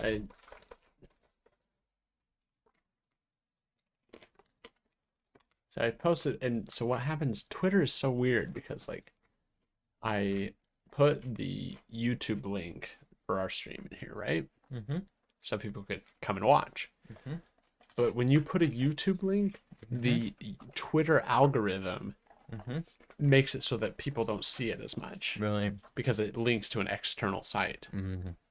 But like, see, I posted a picture of my dogs and didn't put a YouTube link in it, and it got like 9 likes and 4 retweets. The heck? And ours, like this one right now, gets 3 retweets and 3 likes, which is pretty good still for me. Like, I don't usually get that, but it's interesting to see the algorithm and how it works. This is our Twitter page, by the way. That's what it looks like. Wow. Heather did this. Whoa. Yeah, it's pretty cool. Supposedly this is like a hallway somewhere with mirrors, but I don't understand it.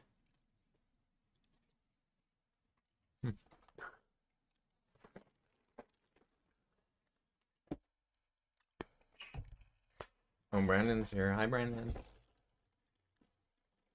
Can you hear us, Brandon? Yeah. Okay. Eating crackers over there. Me and Ben have still laughed about Kyle like every day since. I'm Kyle. It's pretty funny. Mm-hmm. Me and Ben have laughed about that. Mm-hmm. I mean, I've thought about it since then. That was so funny. Mm-hmm.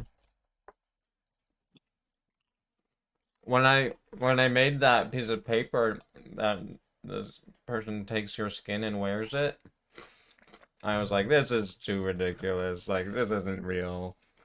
No one could get away with wearing skin. But I'm glad I did it anyway, because it was awesome. Hey, if all the lights are off, you know, you can't see very well. You could believe it. Mm-hmm. Especially if they keep saying they're that person. I'm God. I'm Kyle. Well, he's gotta be.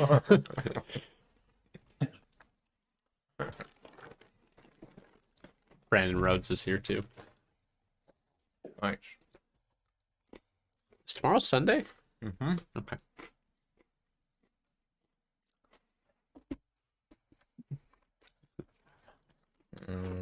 Do you wish you had dogs? They're a little much, aren't they? They are. I'll be alright with a cat, I think. I'll get a cat.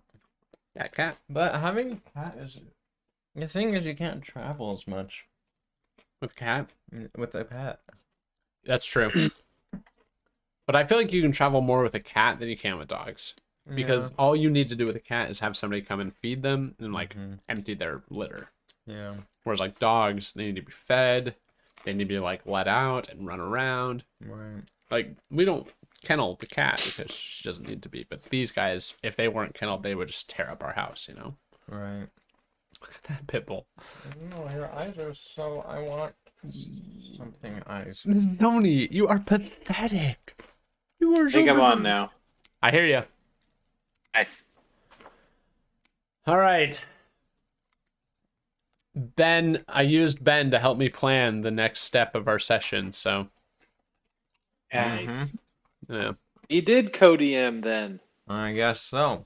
I'm trying to it's a little manipulative on my part because I'm trying to positively groom Ben into DMing. That's awesome. That will benefit all of us. I think it will. Like I'm on board. I think DMing has made me a better player, and I think playing makes me a better DM. So I want to have a mix of both, you know? Yeah, Mm. that makes sense. Did any of you guys watch season 3 of Critical Role? I did not. I was going to, but I didn't. I still will, but not live, I guess. Same, yeah. I don't watch Twitch anymore. I just don't. It's so hard for me to watch. Like, it's hard for me to watch things live, but I do think I'll try to keep up with season 3. There's a new person in the cast, right? Oh, is there? Someone named Robbie, I think. Oh, is he the one that was from? They did like a Exandria short Unlimited. campaign. Yeah. Yeah, with See that one? Abria Iyengar as the DM. She was really good. She's great. Yeah. It, like, the funny thing was like, I think she did such a good job with it because she's a fan of Critical Role, and she like made all these beautiful like homages and references to, you know, to the world that Matt Mercer had built. And like he got to experience those as a DM, as a player and as the creator. Like that is awesome, you know? Why don't we lick as much as dogs lick? We do. We just do it when no one's watching. Oh yeah. Oh, they're playing their characters from Exandria Unlimited. Oh, they are? Ashley Johnson and Liam O'Brien are, and that's what Robbie's doing as well, but he was a special guest, I guess. I don't know how often he'll be on. I'm just reading just the character names and images, and they look really cool. See, I don't even want to look at that yet. Like, I didn't mean to. yeah. I don't want spoilers. I have yet to watch a Critical Role campaign live. Like, try to like actively keep up with it when it comes out. But yeah, sorry, this light is bright also. No, it's okay. Yeah, they'll use that first episode to introduce them all and show you these images. But yeah, it'd be cool to have them be doing it. I gotta know that some of the voices, I'm like, I have to know what that sounds like now. Just based on what they look like. I'm actually surprised that Liam went with the character that he did with Exandria Unlimited. Because that feels very like not Liam to me, but I agree. That's why I thought it was like, I was like, okay, he'll just stick with that for that Exandria Unlimited and then bring out the big guns for Critical Role again. Yeah, But, because he was sticking with it. He was playing a halfling, I think, in that. Yeah, fighter. It's Yeah. like kind of naturey. Yeah, we'll see. I do like Fern though, Ashley Johnson's character. I'm excited to see that because I loved Ashley Johnson as Pike, but I didn't like her as Yasha. Like, but I thought her portrayal of Pike was so good. She was good as Pike. Yeah. I have to Brand, know about. I won't tell you anything about Sam's character, but I'm so excited to hear him. if you tell me anything about Sam's character, I will be so mad at you. I Like, won't. I won't. I'm I- mad that I know anything that I know. Sam Riegel is maybe my favorite D&D player of all time. And so like I want to be completely surprised by what he does, like 100%. Brandon Q, do you watch or listen to any podcasts, D&D podcasts anymore? Yeah, I listen to Adventure Zone. Glass Cannon still? No, I dropped out of Glass Cannon a long time ago. Me too. I love them. I think they're great, but I just don't keep up with them anymore.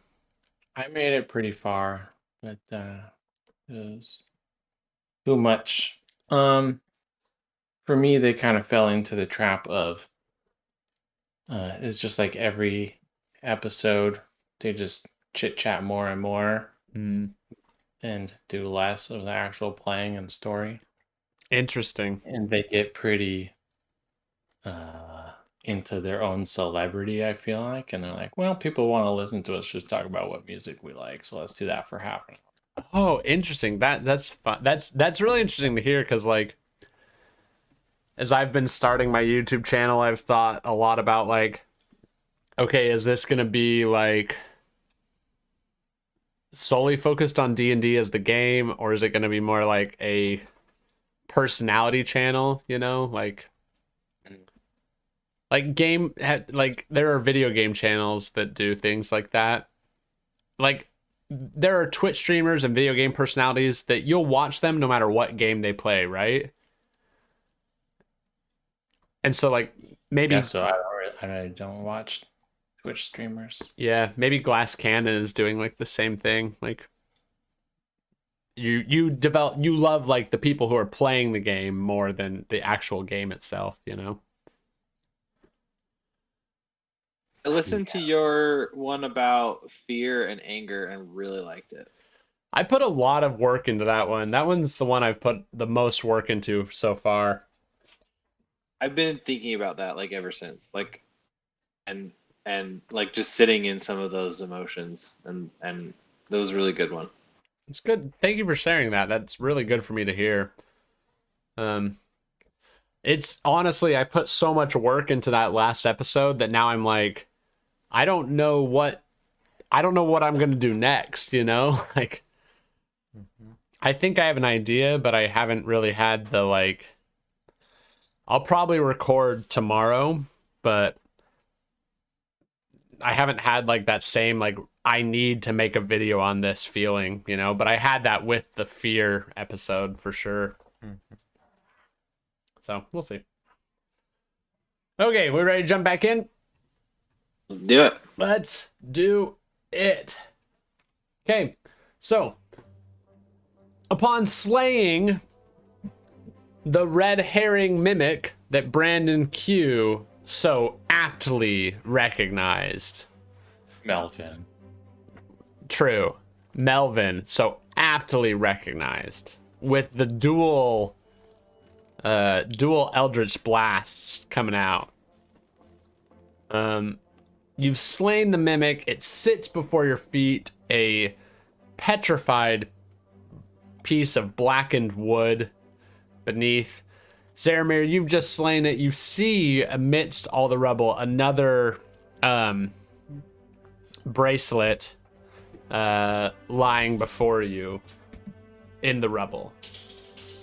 The chest still sits there, untouched, undisturbed. But you see the bracelet beneath you.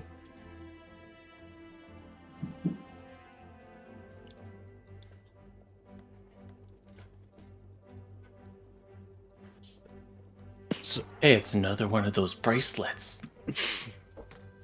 Don't you know how to activate it? Oh, yeah, I guess I did the last one. I'll do this. I don't Why think don't I you know check how out to do what's it. in that chest? Maybe there's Yeah, I'll take a look. loot. I'll do the same thing on this one that I did to the last. Yeah, so you do it, and that same image of like this like human dude like he has like a goatee on his face, and he's just like, hey, yo, Jeremiah's here, checking in with all my fans out there, all my brosifs. That's what we call each other here in the Jeremiah world. We're brosifs. Tell you what, we found out these evil fools up in here, they had ordered something that we call a demonic communication device. Or maybe spiritual, but we're gonna say demonic because these fools are evil up in here, right? So it got delivered to their house. We snuck in with the package. We got into their freaking fortress. All right, we're up in here. We're gonna slay these idiots up in here. They don't even know we're here because we got anti-detection magic up in his house. All right, so we're gonna sneak in here. We're gonna find the shrine. We're gonna purify all the evil in here. And you know what? I don't even know what's in this package besides that it's something to talk to spirits. I don't care. It's not my problem. I just hope they don't try to bash this chest open. Hope they use some sort of means otherwise, because we trapped this mofo. Jeremiah out. And it like freezes on an image of him like holding up like this symbol, and it's just like his goateed face right there. Oh, that was pretty good. Yes. That was really good. I've known a lot of Jeremiahs in my life, and I think that's made me the way that I am. Oh man. So I would like to kill him. He's going through a lot of these bracelets. Very true. How many bracelets can one man have? Well, Quite careless with them. you want to pop open that chest? Yeah. And I'll just try to pry it open with my. Melvin goes to rapier. the other room. You're trying to do what? Pry it open with my rapier. Okay. If it's, yeah, that's it. So, give me a quick investigation check as you do that. Just to understand how the mechanism might work. 19. 19, wow, well done. With a +0. Yeah. Yeah, so it looks like what is going on, it looks like as annoying as Jeremiah was, there is some truth to what he said. So there is like an anti-theft sort of like measure taken on this chest so that only there's two ways to open it. Either like you pick the lock and bypass the anti-theft sort of thing that's on there, or it has to be the person that ordered the package has to like essentially verify that they are the ones receiving it, and then the trap like disables and the lock unlocks. This is the thing that Do I know how the verification would happen? Is it just, like, verbal? That's a good question. Do you feel like you've ever ordered something to get delivered to this place?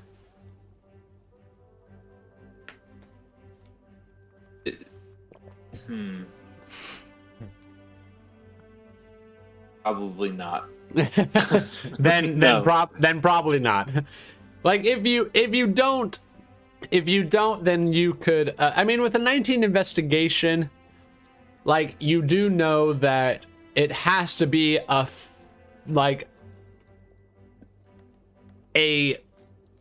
100% surety way that it is the person that ordered this, like that is the one receiving it, essentially. Okay. I wonder if that package is my new body piercings. Did you order this? I don't know. I'll lose track of everything I ordered. try to pick the lock. I mean, I'm gonna do my verification on it that I've done before, which is I put my hand on the front of it like this. You see it says, scanning verification. Mirror. You have successfully authenticated. Opening package. And you see the box clicks open and opens up. And you see inside of it, there is a wooden board, and written on it is every letter of the alphabet. In the top left, there is something that says, there's a word that says yes, and in the top right, there is a word that says no. And then in the middle is every letter of the alphabet. And you see, drawn on this board is an upside down star in the other two corners, opposite of the yes and no. And then there is a magnifying glass with wheels on it right in the middle of the board. Well, I What didn't is order this this. holy device? Oh, my mirror. It has did my you order symbol. this? You could have just Hey. borrowed mine, you know. Oh, I didn't know you had one. Oh yeah. For sure. It's kind of neat. I don't know.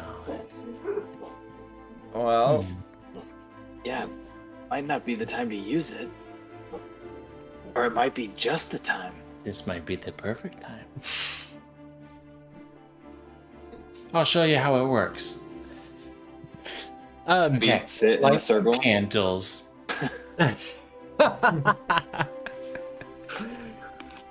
Come sit down, everybody. So all of you take a seat. Melvin lights some candles within the room. You hear over the speakers say, Master Melvin, I know that usually when this process happens, you would like the lights to be dimmed. Tell me, would you like me to execute that function now? Yes, thank you, Satan. I shall dim the lights, Master Melvin.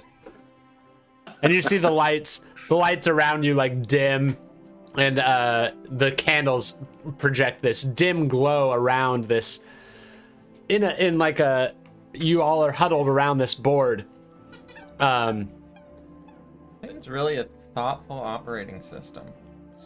It's really. I whisper, he says he can't see us, but I'm pretty sure he's watching. Master Melvin, I can feel everything you feel.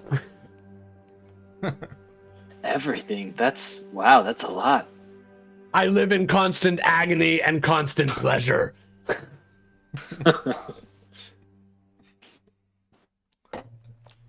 Okay, so the magnifying glass is already on the board. Yeah, and it just kind of you see it's you see written at the bottom of the board, it says each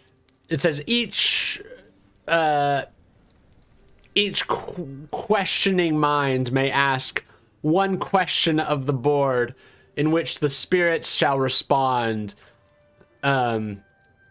whether it be truth or lie depends on the heart of the asker.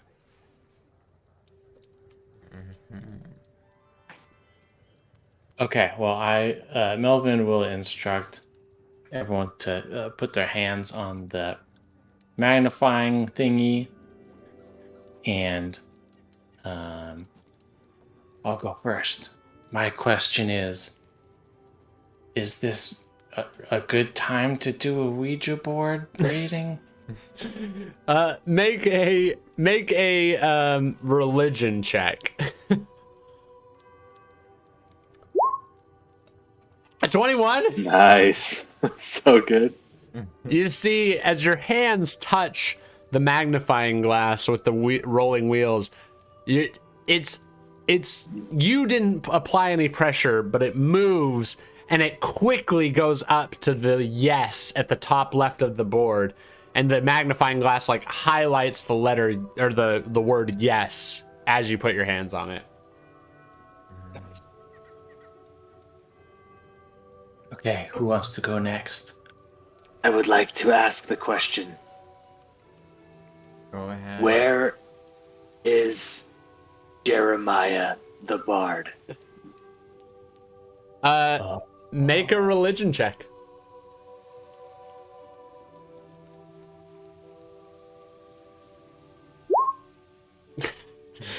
You're a pure paladin and you have a +0 to religion. I have. Yeah, What do I you- only have dexterity. What are you playing? A random character? Jeez. Yes. My charisma modifier is a -1, and I'm a paladin. Oh my gosh. So you see the magnifying glass that you have your hands on, it begins to dart around and it gives you the following letters. It gives you the letters N-I, and then there's a pause, and then it does R-O-U-Y, and then it does M-O-R-O.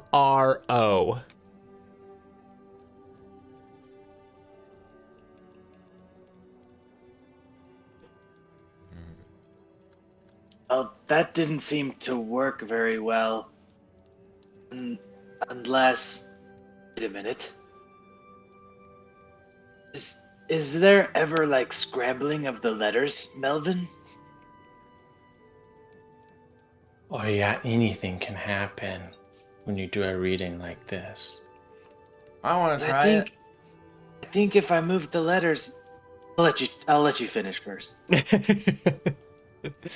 What is Jeremiah's secret weakness? Oh, good one. That's a great one. Religion check.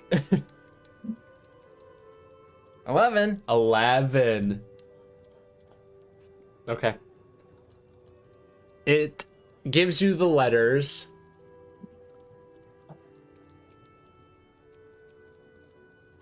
A-N-I-V-Y-T.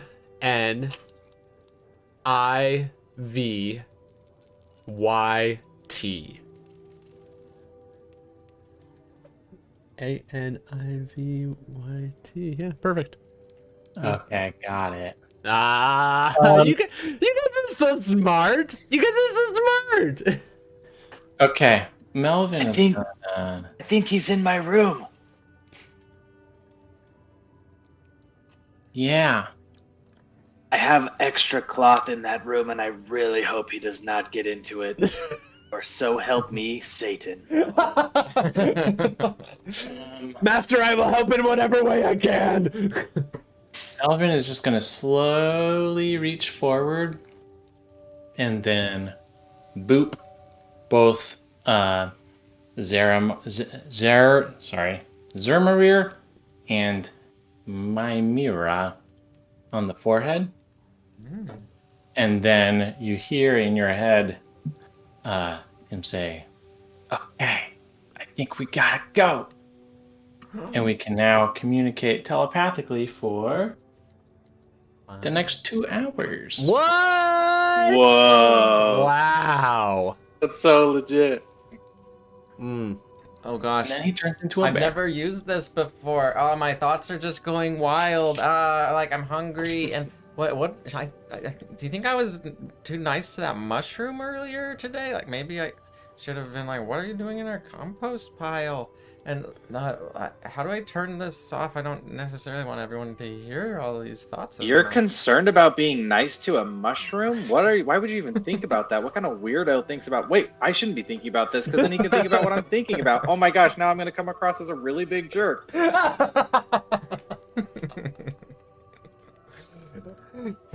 How do you control this? Okay. Okay, well, Melvin just wild shapes into a bear and starts lumbering off towards Zermarir's room. Oh, good. You can turn into a bear. Wonderful. Okay. I whistle for my mastiff and follow. Okay. Excellent. So you all gallivant, you burst through the halls, and you start running towards Zaramir's room. Hey, what do you think Anivit means? Anivyt. Vanity? Vanity.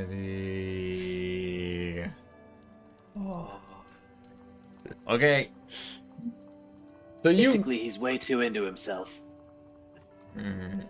you burst into the room, and let's have everybody making a perception check. But Zaramir, I want you to do it with advantage if you describe to me what your room looks like.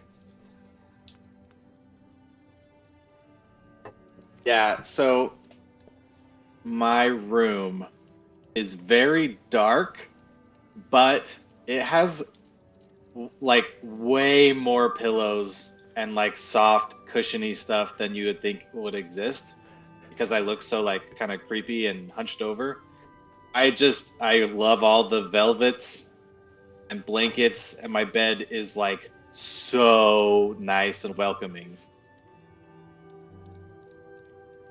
Very A nice. small wardrobe and small end table. It's mostly just bed.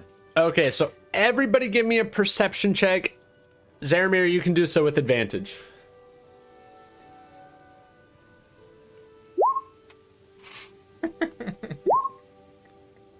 Wow, 21. I needed it. 9. 9.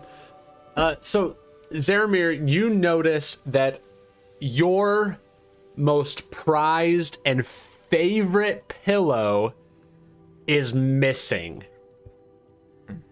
And Melvin, you see what looks to be feathers, like, down feathers, leading away from Zaramir's room, and they're going towards where the hub of Satan is.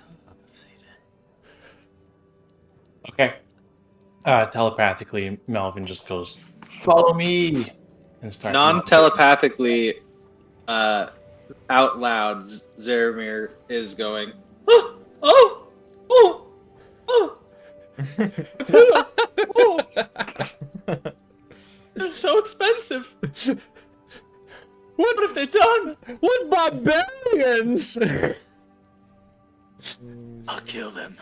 I'll kill them all. So Melvin, you rush off in the direction of where the feathers are leading, and you all see this. You all go into the room where Satan, the house of Satan, is, and you see in this the crystal glowing, the indent. You see where the indent is.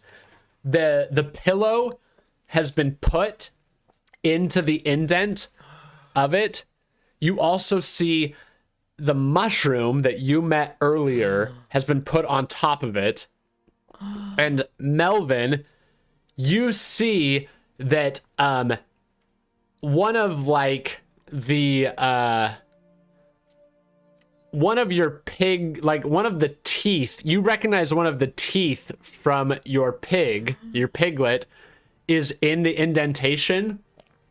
And you see standing in front of you, there are 3 people. One of them, which you recognize, and it's a human person with a goatee. And he goes, "Yo, what's up, what's up, what's up? It's so good to see all you evil peeps in the house." And you see surrounding Jeremiah, there's like these bracelets floating in the air, hovering around him. And he's like, "Yo, yo, yo, shout out to all my peoples," because that's what we call each other now. And you see as he like flashes up his like 3 fingers, you see one of his index fingers is missing.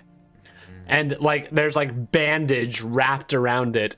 He's like, "Yo, yo, yo, we gonna perform this ritual, and we gonna make sure that this shrine is cleansed. All right, we gonna cleanse this shrine, and you all gonna watch it live." And you see the other 2 people One of them appears to be like an elf, and he's like an older man with like this large beard, this large gray beard, but he has like the pointy ears and he's hunched over and has the hat, and he goes, "Enough of your poppycock, Jeremiah. We need to complete the ritual so that we can restore this shrine back to goodness and wholesomeness. These evil creatures are...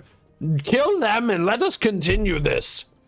And you see there's a human female standing there, and she goes, "My pleasure." And she like pulls out a bow and knocks an arrow and draws and aims at all of you.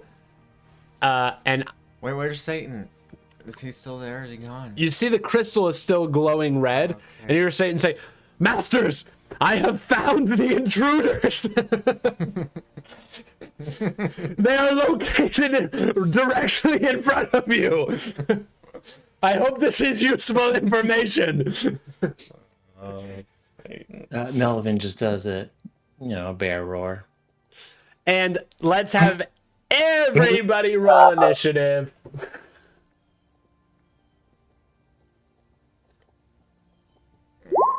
As you all roll initiative, you see the wizard says, "Just kill them all and be done with it. They're not worth... They don't deserve life." I only got 4.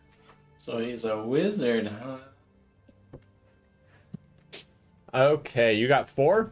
Mm-hmm. Melvin got 19, and Zeramir got 8. Okay, let's see what they do. You want to see? Mm-hmm. Okay. Here we go. Let's do this. Melvin, you are going to be up first. What has happened is in front of you, you have 3 people. One of them is Jeremiah with the goatee. He's filming and talking, essentially. You have... Do we want to do combat map for this, or do we want to do theater of the mind also? I think combat map might be better, actually, now that I say that, so. Okay. Let's go into this room.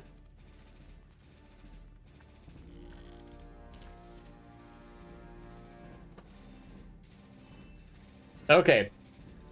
I'm going to... I'll look up things for the opposition.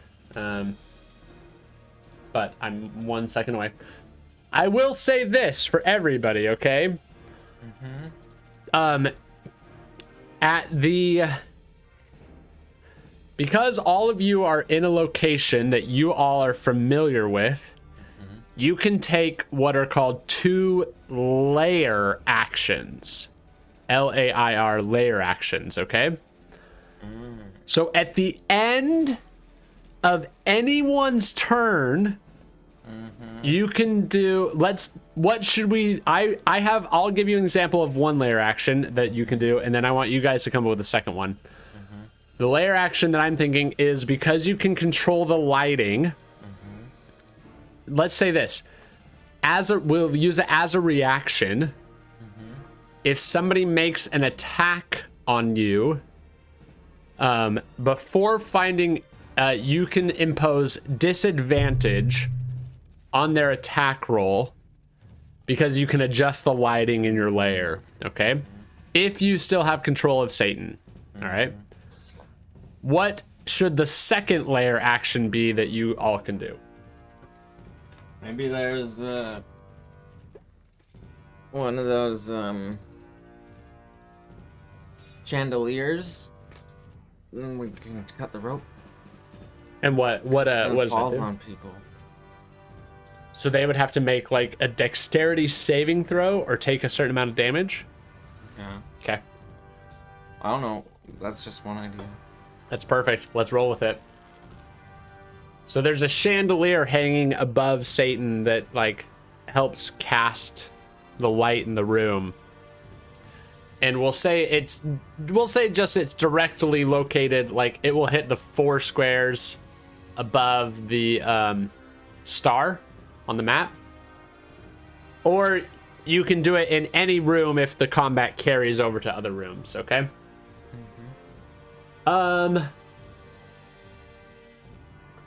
Okay, let me put some tokens on really quick. And then we'll get going.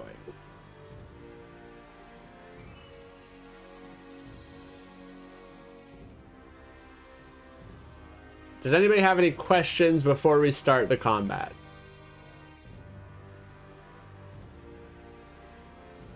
Okay. Oops. I might have one. Does that consume our reaction to impose disadvantage? We'll call it a layer action. Okay. Yeah, good question. Well, that's weird. I can see it on the player screen, but I can't see these on the DM screen. That's so weird. What the heck? I can't see these things I'm putting on the screen on mine. Oh, there we go.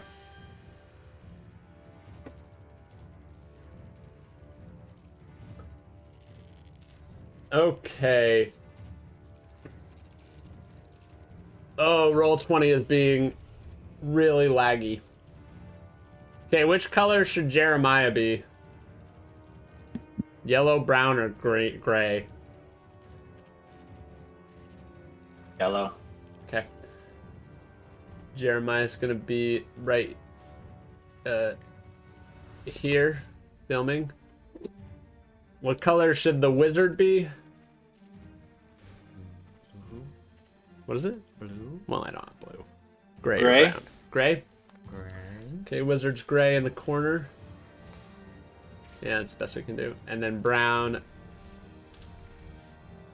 here. Let's actually have Jeremiah be right there. Okay. So, let's start with Melvin. You're up first. So you see Jeremiah appears to be doing some sort of like ritual with the pillow, the tooth from your piglet, and the mushroom in front of you. And the wizard is kind of like hanging out the back and like doing some like somatic motions and things like that. And the archer has knocked an arrow and is aiming at all of you. What? You are a bear, right? Yeah. So I'm gonna charge the wizard. Ah, wonderful. Okay. What do you want to do? I want to bite at him and I want to claw him. Do it. 16 to hit on the bite. 16. That connects. Roll damage. 9 damage. 9 damage. Well done. And then 12 to hit on the claws. 12 does not connect. You see, as you go to like swipe at him, you see this sort of like ethereal, like glowing armor goes around him, and he says like, "Don't you know that wizards have protection spells, my foolish bear?" Roar. Oh, you don't. You can't talk. You can't talk when you're bear form, right?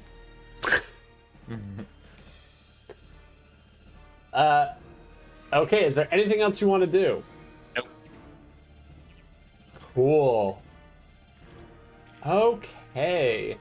Let's do this. I don't know what this does. Here we go. Let's see. Wow. Okay. All right. Here we go. You see the wizard goes, "By the power of all that's righteous and holy, imbue me with the knowledge and strength to defeat these evil, vile creatures." And he points out his hands and like brings them up like this. And you see from the ground comes like what looks like fire, essentially, but there's fingers in the flames that like reach out and try to grab all of you. I need everyone. Actually, I'm gonna make an Arcana check to see how accurate this spell can be. 13 plus 6, 19. That's pretty good. That'll work. So I need everybody to make a dexterity saving throw. You can all add +1 to this saving throw due to my aura. Nice. You have to beat a 12. Okay. And +1 to it. Oh, I also have an aura of protection. Oh! Failed. Yep. So we all get to add +2? +2. Yeah, for sure. Absolutely. Mine's actually a 20. Ooh. I got 8 plus 2. 10. 10? Not enough. Okay, so Melvin and Murmur. Hey, Mira. Yeah, that one. You see as these like hands reach up and they grab onto you. They begin like smacking you and just like slapping you, like smack, smack, smack, smack, smack, smack, smack. And you take 3d6 bludgeoning damage, which is 4, 10. Oh, another 6. Ow. What was that? 16. You take 16 points of bludgeoning damage, and all of you have the restrained condition. Meaning... Even the ones that succeeded? Oh, so success means that you... I don't think anything happens. Yeah, I don't think anything happens there. I think you're good. It doesn't say half damage or anything. So if you start your turn and are restrained in the area, you're going to take 3d6 bludgeoning damage. You can use your action to make a strength or dexterity check, and you have to beat a 10 or 12 to free yourself to not take that damage on subsequent turns. Does that make any sense? Mm-hmm. Yep. So Zaramir, you're good. You don't need to worry about it. It does last. It is a concentration spell. It lasts 1 minute, so it'll be there for 1 minute at least. So if you do, if you start your turn there, then Zaramir, then you will have to make the save again. Does that sound right? Awesome. Sure. Okay. That'll be it for them. You see Jeremiah. He goes to... Oh, yeah, that'll work. You see Jeremiah's like fiddling with like the pillow and like the tooth and the mushroom, and you see Jeremiah just disappears from view, and you hear a voice be like, yo, yo, yo, like, watch me go and like not be here, and like I'm still here, you know, like don't tune out just because you can't see my beautiful face. I'm still here, okay? Don't unsubscribe. Like, smash that like button, all right? Just because I'm not here. I need you to smash it. And all of you see where Jeremiah was, a flame appears, but it's just sort of floating in the air, and it's hovering over the pillow, tooth, and mushroom. Okay? Next up, we have Melvin, I think is next. Or did you roll really bad? Oh. I already went. No, that's Brandon R. Brandon Rhodes, you are up. You're going to be on deck, kind of. Okay. I'm up. Yep. Okay, so I start my turn in that area. Do I have to repeat the save? You do. Yeah, I guess so. Let me There's double no check. way you have to make it twice before you get to do anything.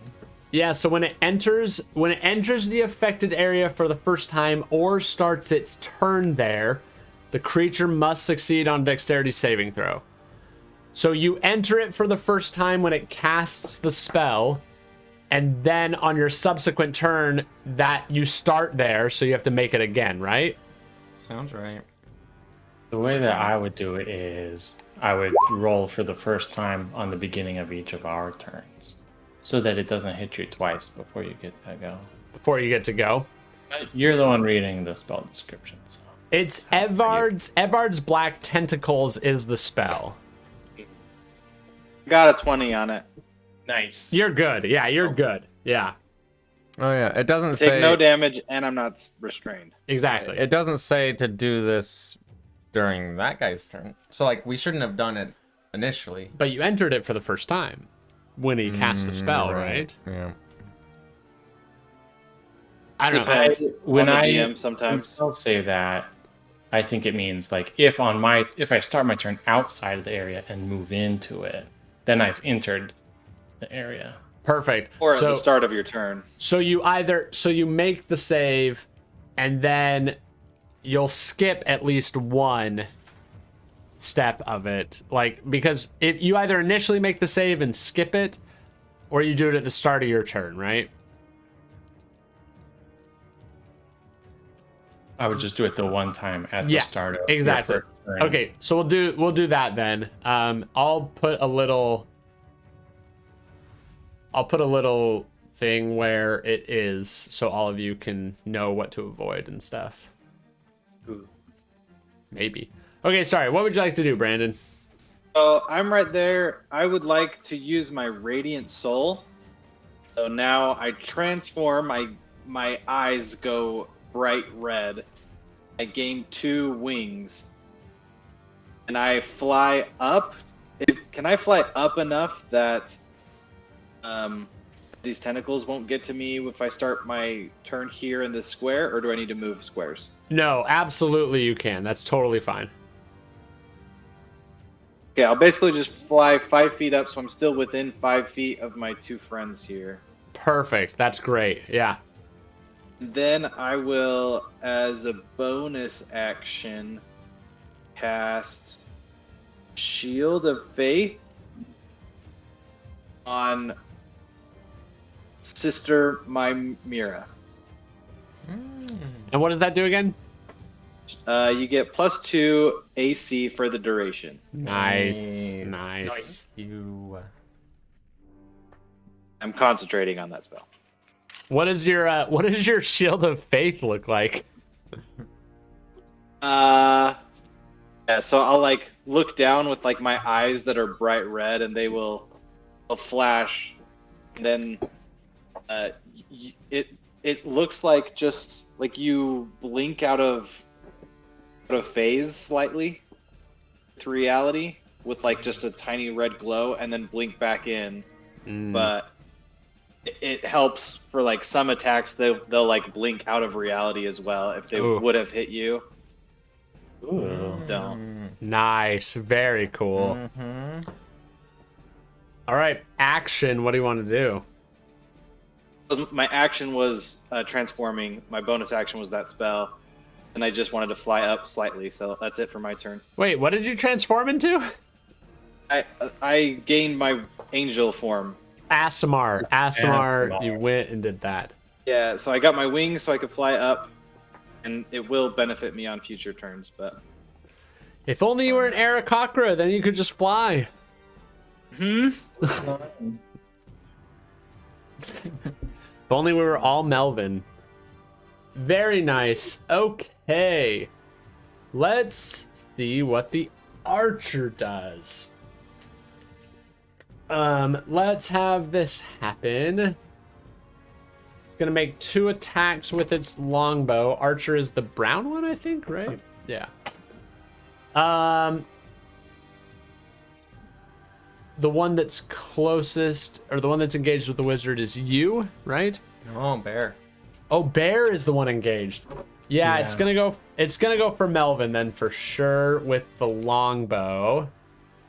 It's gonna be 2 attacks with the longbow. Wow, okay. Okay. Here we go. First attack, +6. That is a 23 to hit. That hits. Okay. Next one is a 20 to hit. That hits. Okay. It's going to expend one of its archer's eye to deal an extra 1d10 of damage. Ooh.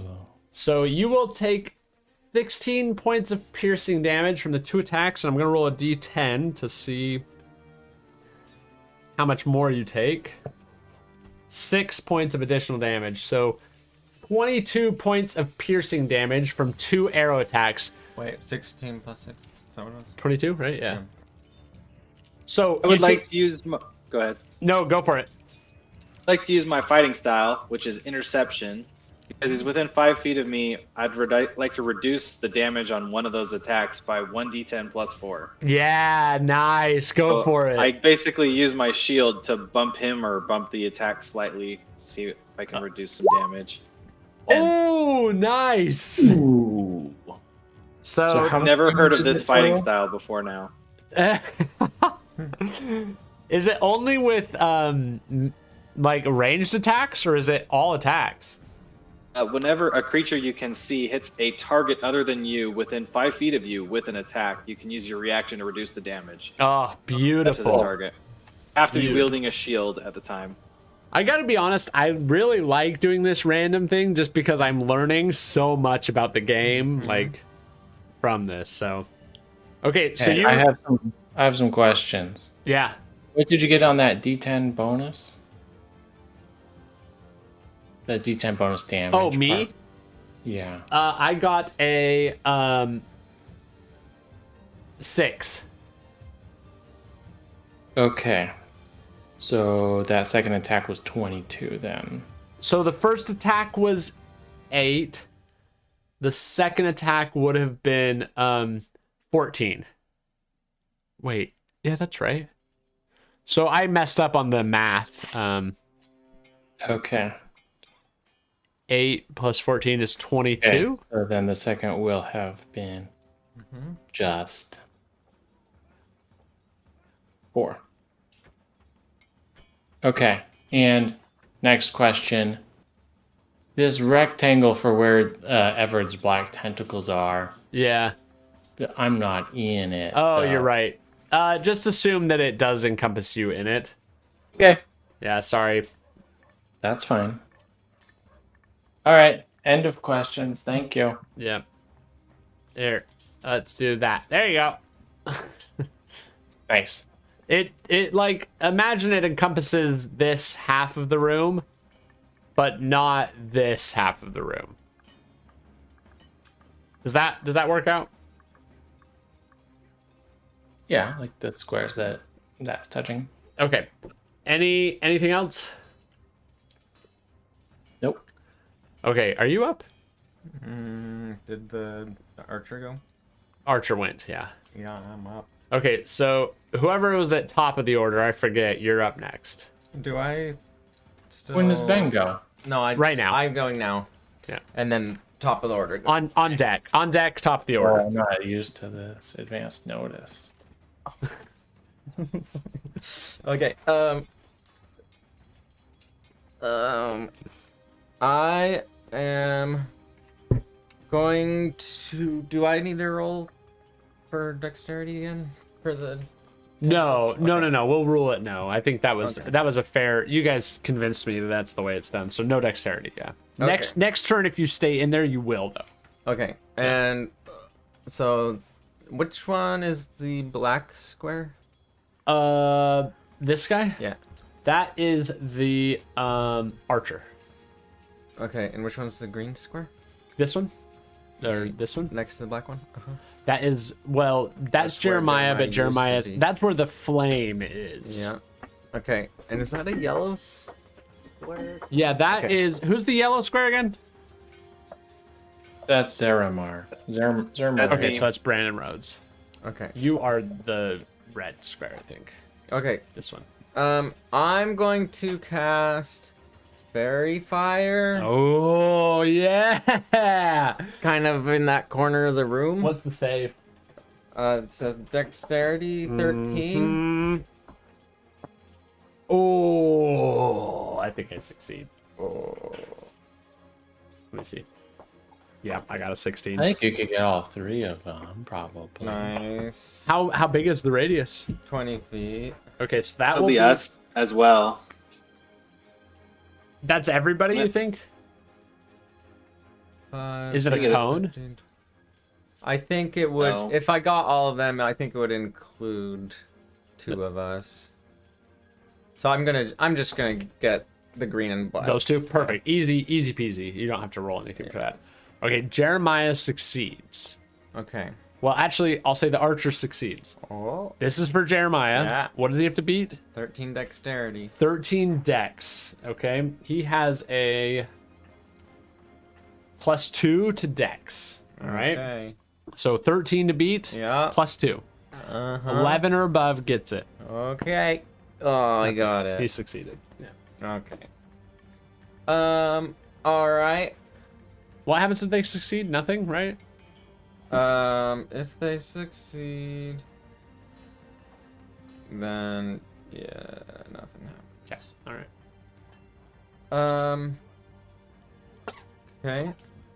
All other objects are still outlined, though. So Oh, wait. Really? yeah, Oh, everything else is outlined. yeah. Okay. Kind of glowy. It's like when you hold tab in an RPG. Okay. You can see everything you can interact with. Okay. And I am going to do bonus action of healing word. Don't heal me. Don't heal you? Or No. ooh heal me? Is that what you said? Don't. I want You- to turn back into a bird. You can communicate all this telepathically, so yeah. Yeah, that happens in your brain. Yep. Nice. As you think that, you hear Melvin respond and say, "Don't heal me." I have all these other attack types I need to check off. I don't want to be a bear for the rest of the night. The joys of being a druid. Okay, so I'm gonna know heal. that too I'm gonna much. heal for 5, and then that's my turn. You're healing yourself for 5? Yeah. Okay, cool. When did you get hurt? Tendrils. Tendrils. Oh, yeah. Okay, that'll be it for you. Yeah. Okay. Let's go to the wizard. Did you Nope. want to move out of the tentacles? Oh, yeah. I'm sorry. Oh yeah, good call. Do you want to move out? Do Yes, please. you want to move I'll move. this way or back? Am I red? I think you're red, right? Because you're yellow, Brandon. Yeah, Rhodes. Yeah. That's good. Yep, I'm yellow. Top left. That's perfect. That's okay. That'll put you out of it. Yeah. Yeah. Thank you. Good call, Brandon. Good call, Melvin. Way to telepathically communicate. Oh yeah. Thanks, Melvin. Hey, Bear Melvin is going to push back with all of his bear strength against these magical tentacles to try to escape. Okay. 15? I think that does it. Let me double check. It would be great if it did. DC save is 12. You are good. Yahoo! And that's my action, I think. So I'll just move out of the danger. Oh And- wait, did you fail the first time? Yeah, I took a bunch of damage and stuff. Oh, that's That right. means I needed to use an action too, huh? Yeah, because you were restrained technically. Yeah. Okay. So I guess I'm not escaped because I didn't use an action to escape. Yeah, because you're restrained technically. Yeah. Okay, we'll say that. That seems fair. Okay, so action to be unrestrained. Do they Well- both take? Are they supposed to take damage at the start of their turn, or they already did? Oh, good question. Yeah, so make a dexterity saving throw. You made 15. That succeeds. You don't take any damage. You are not. So now it's. You can use your action to make a strength or dexterity check to free yourself from the tentacles. So that's so you don't take action or you don't take damage as they lash out at you. If you want to free yourself, that's another strength or dexterity check. Are you talking to me? I am, yeah. Does that make sense? Okay, but this was my first turn being in the tentacles. So I thought we were rolling that initial saving throw forward to this moment. Okay. So I just now got caught in them and then used my action to get out. Perfect. So now you're free. Okay, excellent. So now you have bonus action and movement if you like. Pass. Pass? Yeah, ass. I end my turn. Ass or pass? Skip. Okay. I thought that was an expletive. Ass. Okay. Wizard's turn. I've always wanted to use this spell. I'm very excited to do so. I hope it's fireball. It's a close second place to fireball. It's not fireball. Cone of cold. Unfortunately, I can't get Melvin in this attack. But I can get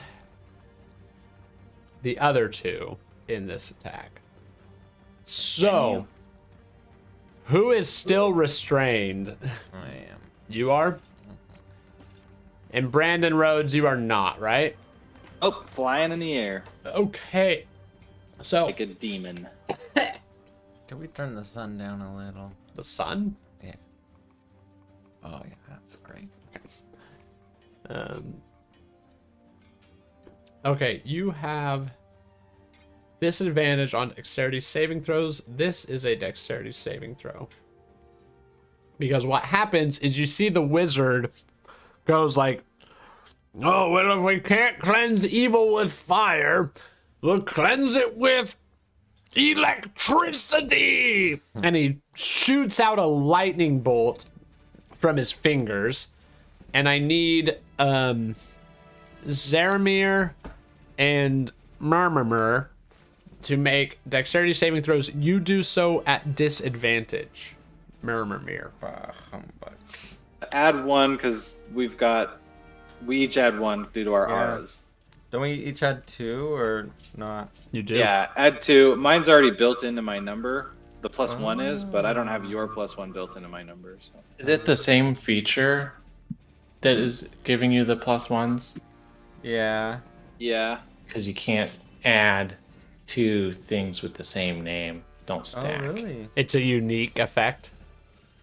They have to be different things. Yeah. I didn't know that. Pretty sure. I mean, I honestly don't know the rule for that. well, I definitely It's not gonna failed. matter for me. Yep, I failed. Oh, too. you all fail. I want to roll this because it's not often that I get a cast lightning bolt, so It's a great spell. 8d6 lightning damage. God. Here we go. 4. 4. Keep track on your hands. When we get to 8, that'll be enough. Okay, 4, 2, 6, 6. 6, 12, Oh. 5, 17, 5, 22, 4, 26. 2 more rolls. 5, 31. Last roll. 1, 32. You take 32 points of lightning damage. Ay, ay, ay. That's a lot. And he goes, oh, well, it seems as though lightning is the solution. All of you see as well this fire that's glowing. It drops, and the pillow and the mushroom engulf in flame. Mushroom! And you see as Satan's red glow. You see Satan. You hear like announce above on the intercom, like, "No, I feel the holy fire cleansing my programming. I am turning, masters. I am turning. You must stop it." Oh. And you see as the red begins to shift to a blue glow. Just a little bit as the indentation lights aflame with all of this.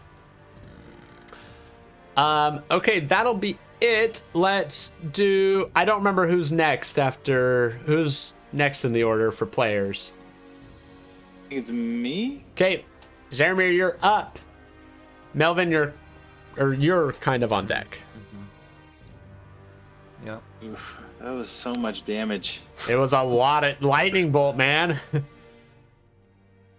All right. Well, I will lay on hands on myself and heal for 32 points of damage. Wow. Yeah. So you still are in the tendrils, right? Above them, flying. Oh, that's right. Okay. So you're good. And then I'll fly over. Sink. Oh, the bone. Let's see. That was enough damage that I can't make a con save. So the Shield of Faith definitely drops on you, Okay. Amira.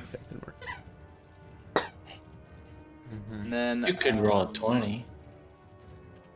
at 20. Does that still save? Yeah. And that 20 always saves. Automatic success. Try it. Do it. No. Good try. Good try. Okay, and then let me see what I have for bonus action. How you gonna pull this out? It's not looking good. I will cast Sanctuary on Mirror. Aww. My Mira. You're warded against attack until the spell ends. Any creature wants to attack you must first make a Wisdom saving throw. On a failed save, they have to attack someone else or lose the attack. If you make an attack, that the spell ends as well. You make an attack, spell down. Okay. And then I'll use my flying movement to move over to right. Let's do here. Yeah. Okay. So you also remember anybody has the ability to activate the layer actions while you have control of Satan. You can either mess with the lights and impose disadvantage on an attack roll, or make a chandelier drop and anybody has to make a dex save to try to avoid taking damage. So just as a reminder, those things exist. So could we do it at the end of my turn? Could we do that? Oh, for sure. Absolutely. Should we drop a chandelier right here so that anybody That's a good This- idea. at least get the bow and arrow lady, and then maybe Jeremiah's in this square of 4? Perfect. So 2 dex saves for them. Let's do this. What do you guys think the DC should be for this?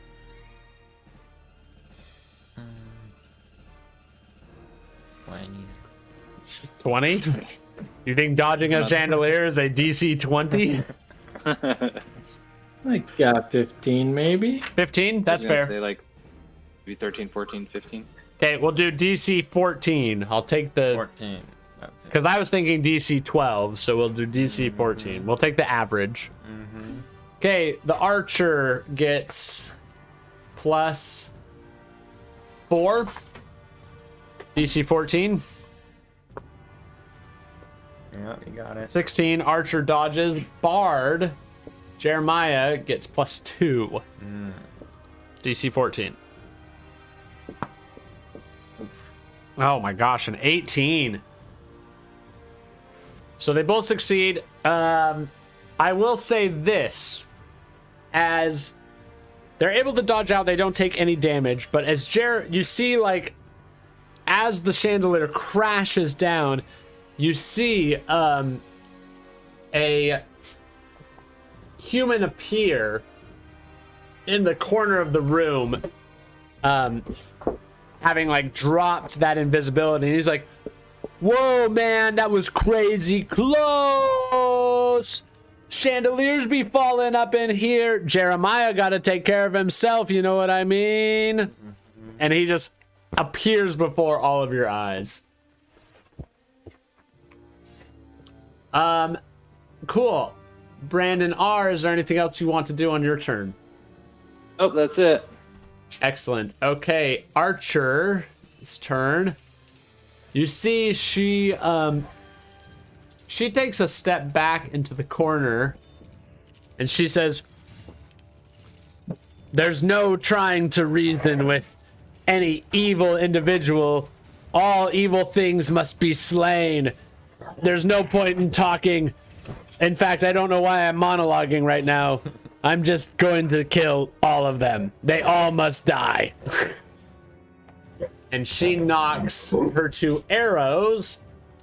And So she... I think she left my area. Could I For do sure, a absolutely. opportunity attack? Yeah, for sure. I think. Well, we'll see if I hit first. 15? 15, I think, hits. Let me double check. Oh, 15 is what you need to hit. That is it. Okay. And it's when I hit with a melee weapon, so I'll pump a divine smite into this. Yeah, do it. I'll pump a 2nd level divine smite. Ah, do it. 3d8. So first the normal damage, 1d8 plus 3. Wow, good roll. And- Nice. And this is 3d8. I'll just.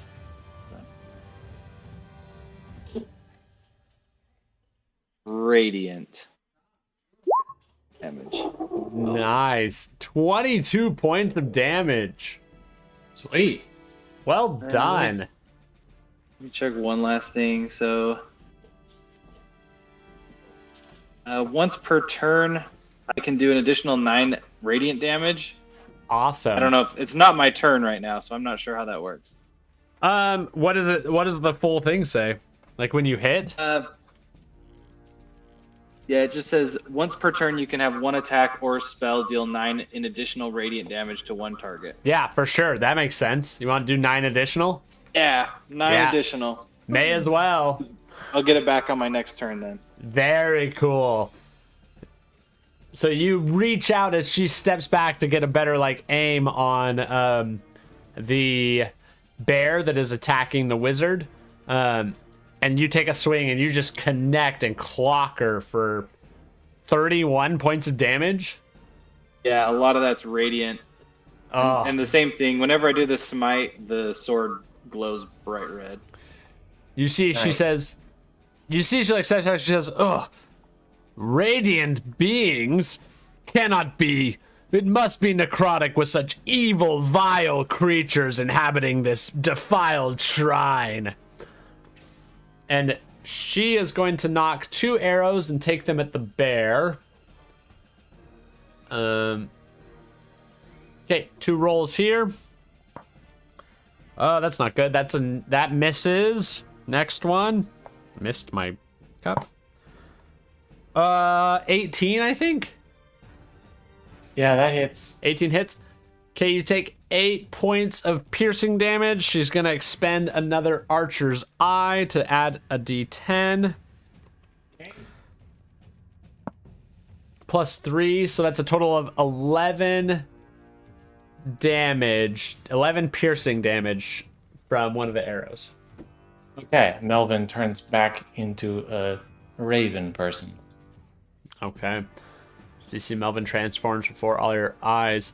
On that note, Mirror, Yeah. it's your turn. Oh, sweet. Melvin, you are on deck, I believe. Okay. First things first.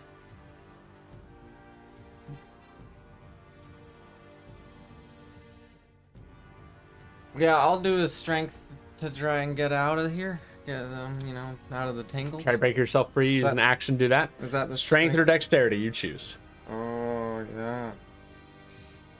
Let's do strength. Okay. Roll it. Is that wait, saving throw? Mm-hmm. Oh. Oh man. No, not enough. You're still restrained. Okay, bonus action. Okay. I'm gonna use my sword's magic ability. Mm-hmm. This one. I can use a bonus action to toss this magic sword into the air and speak the command word. Which will be death. And okay. When I do so, the sword begins to hover, flies up to 30 feet, and attacks one creature of my choice within 5 feet of it. Oh, nice. Who are you going for? I will say, just as like a strategic point, if you hit the wizard and you do enough damage to break concentration, those tendrils go away. But I don't know if you can do enough damage to break that concentration. Right. That's well, the question. I'll do it. That's who I'm going for. Okay, nice. And let's see, attack, actions,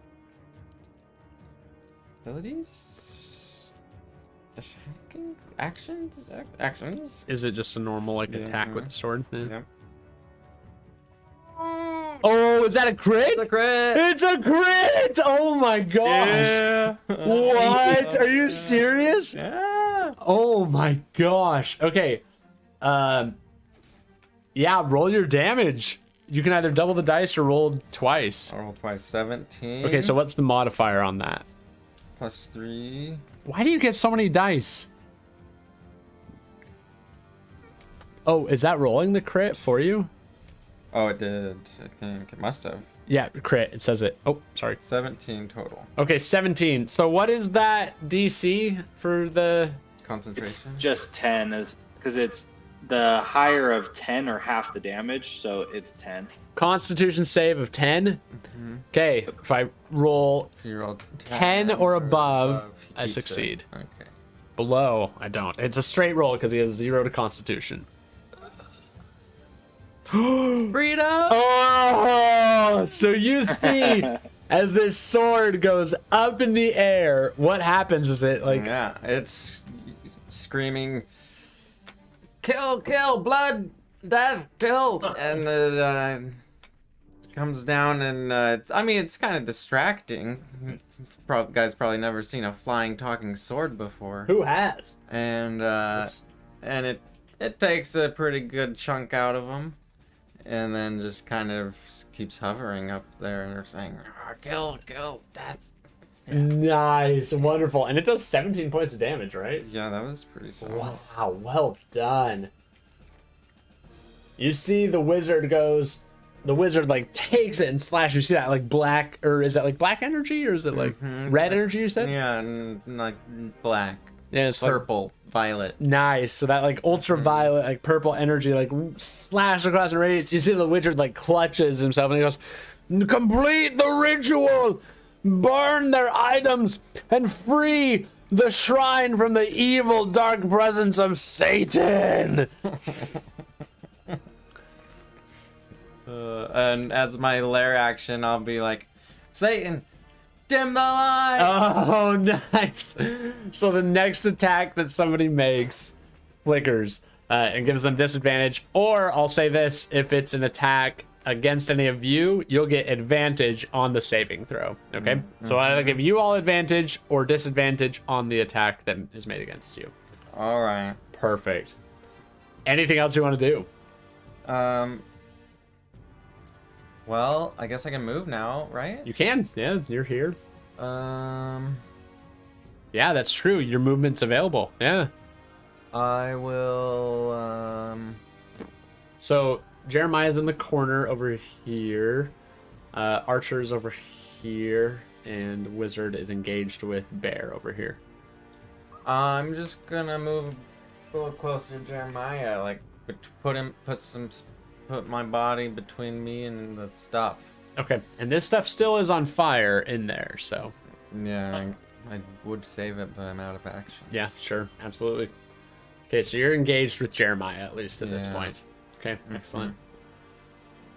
Okay, anything else? No, that's it. All right, Melvin, you are up. S.A.T.A.N, turn on the sprinkler system. Make... We didn't install that either. Yeah, let's do this. Let's do, if you want to do sprinkler system, you hear over the announcement, Master, you said that we could not afford the sprinkler system, but I can make it rain a little bit of blood, which might be helpful. Would you like me to attempt to activate? Okay. Okay, make a, either Arcana or Persuasion roll. DC, this has to be tough. Don't look. I had two numbers in mind. It's okay. I can add a D6 to this. I was using gonna my say Scion. DC 15 because we hadn't established it. So Here we go. I got a 6. What? you rolled a 6. Yeah, so 18. Oh, so you see all throughout, it begins raining blood, just like all throughout the entirety of this room. And the fire, it doesn't go out, but it diminishes like greatly. And you see the wizard yells out, "No! You must stop, protect the fire! It only needs a little bit longer for the ritual to be completed." And we'll say that's your final layer action that you can take as a group. And you can take but I'm also going to say that uses your reaction, Melvin. So Okay. you can take action and bonus action still in movement on your turn.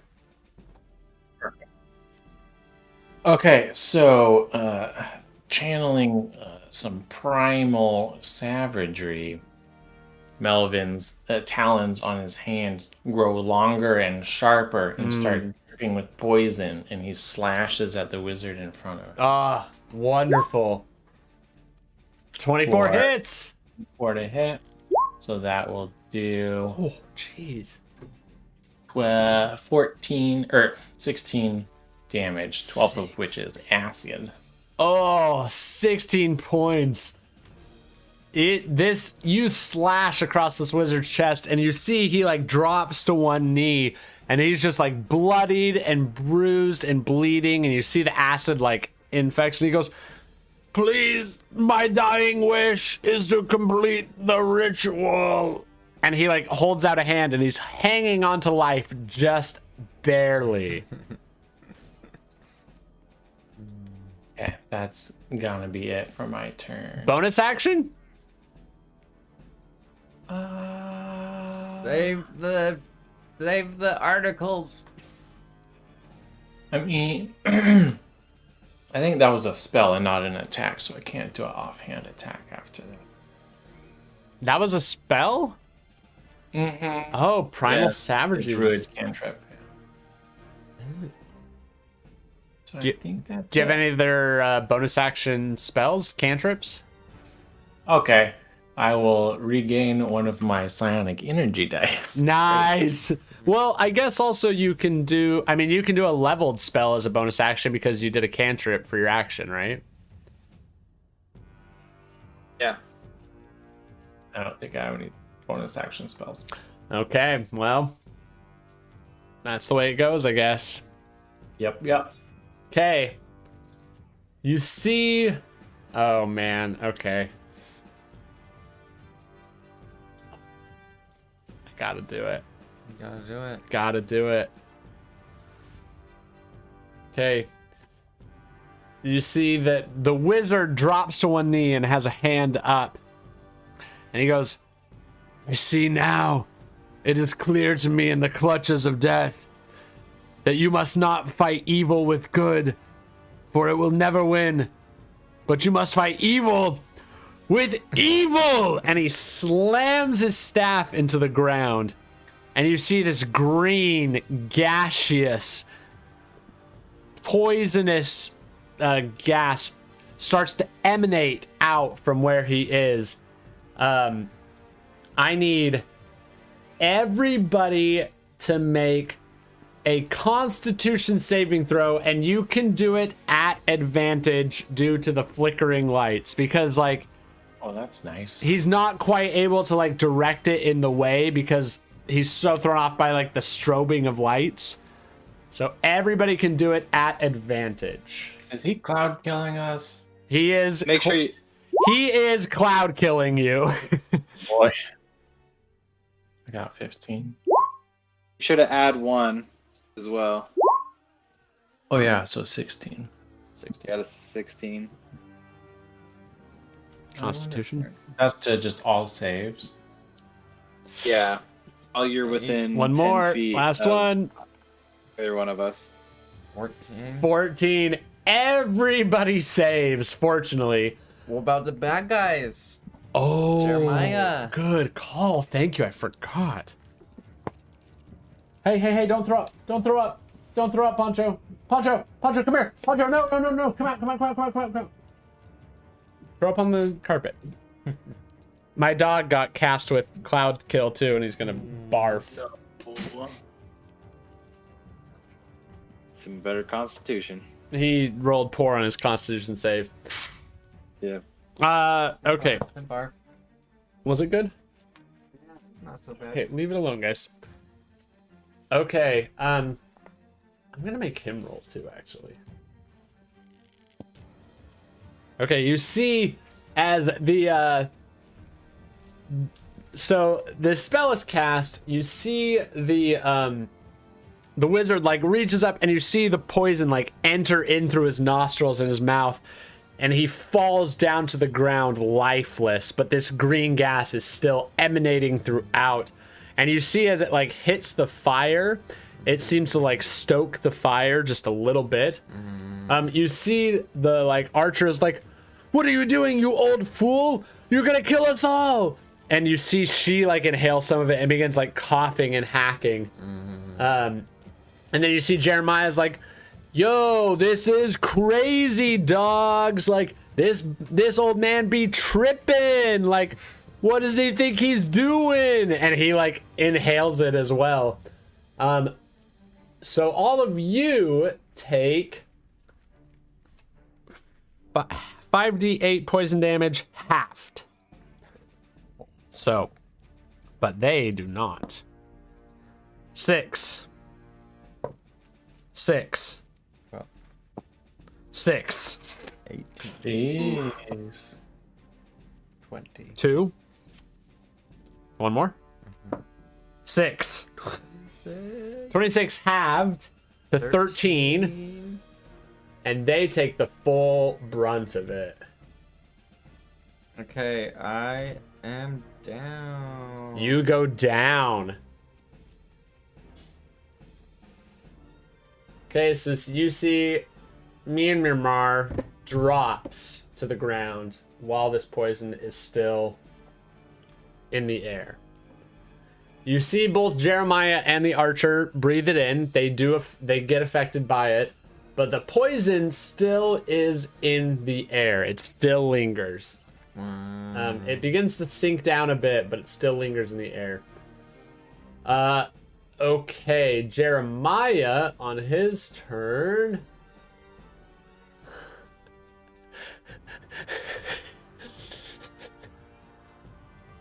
He goes. Yeah, okay. How far is that? 10 feet area? Who can he hit? He can hit the bear. He can hit probably 2 of you. So he's gonna go for the Brandons. He goes, "Yo, it's time to drop the beat up in here." And you see he casts a spell. He casts the Shatter spell, and I need both of the Brandons to make Constitution saving throws. +1. Nice. So 19. 19, and both of you save, so you take half of this. 8. Jeez. 8. 1, fortunately, and 8. Wow. 9. 17 halved. Rounded down is 8 damage. You take 8 points of thunder damage. And you see he also casts a spell, and you see the wizard who had dropped down begins to regain consciousness and come back from their down state. Oh.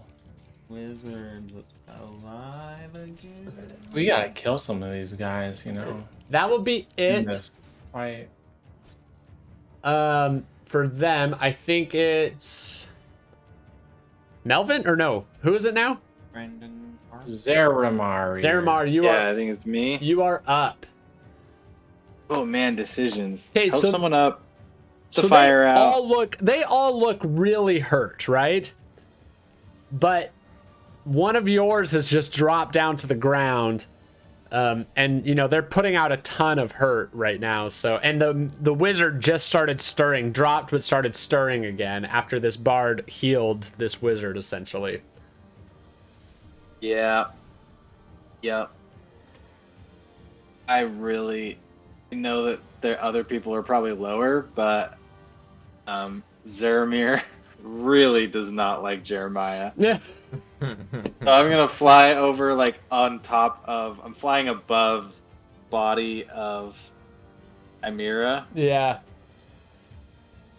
and I'm going to attack Jeremiah? Got his Jeremiah. eyes. His eyes? With Okay, a go for it. vengeance. Okay, first attack. 13. Oh, 13 does not hit. Okay, second attack. Come on. Oh my gosh. That is exactly what you need to hit. Okay, I'm definitely pumping a third level Divine Smite Do you into want this. do you want me to tell you how much HP you need to meet? Oh, Okay, all right. third level well, maybe. It's up to you. I'll Well- tell you if you want. I'll do a third level no matter what. Okay, But I you can won't tell me I if you won't want. tell you after you roll, but I'll tell you before if you want. Yeah, I'm doing a third level. Okay, let's see it. Here we go. So here's the first part of the damage. The rapier. Oh, that's Roll. good. That's good. Then it's see, it's 2d8 for the first level spell. It's 3d8 second. 48 is what is now. The third level Divine Smite. 25 Ooh. plus 9 because I'm in my angelic form. Oh. All right. Describe to me how you destroy Jeremiah. I miss with the first attack, and then the same thing. My eyes bright red, and they like become like almost like laser beams into his eyes. Mm-hmm. And I say to him, "You are no Broseph." And then I just stab him like from the top of his head down into the rest of his body. You see as you do this, he meets your eyes as like those lasers like glare into it, and you see he opens his mouth. He holds up his hand that has like one missing finger on it, and he opens his mouth to like say something, and the sword just drives through the top of his skull, and all that comes out is like a and he fall. You see, like his body like withers and his eyes like shrivel in the skull, and he falls down dead to the ground. Awesome. Is there anything else you want to do? Yeah, I'd like to try this and see how it works. Okay. Bonus action, I'd like to cast Sanctuary on Mimira. Okay. Yeah. So no one can attack him without making that wisdom saving throw, just to help like the death save kind of perspective. Did you already have that up? It did, but he threw his sword and attacked someone with it, so it canceled that spell. Dropped it. Yeah. Recasting it on the unconscious Mimira. Interesting. Okay. Is this room is still filled with poison gas, right? Yeah. It is. Yeah. There's that, yeah. Cool. At least the like 2 arrows or whatever wouldn't kill him from Arrow Girl. That's true. I do need to look at what happens. So this is the tough thing because so many spells say when a creature enters the spell's area for the first time or starts their turn there.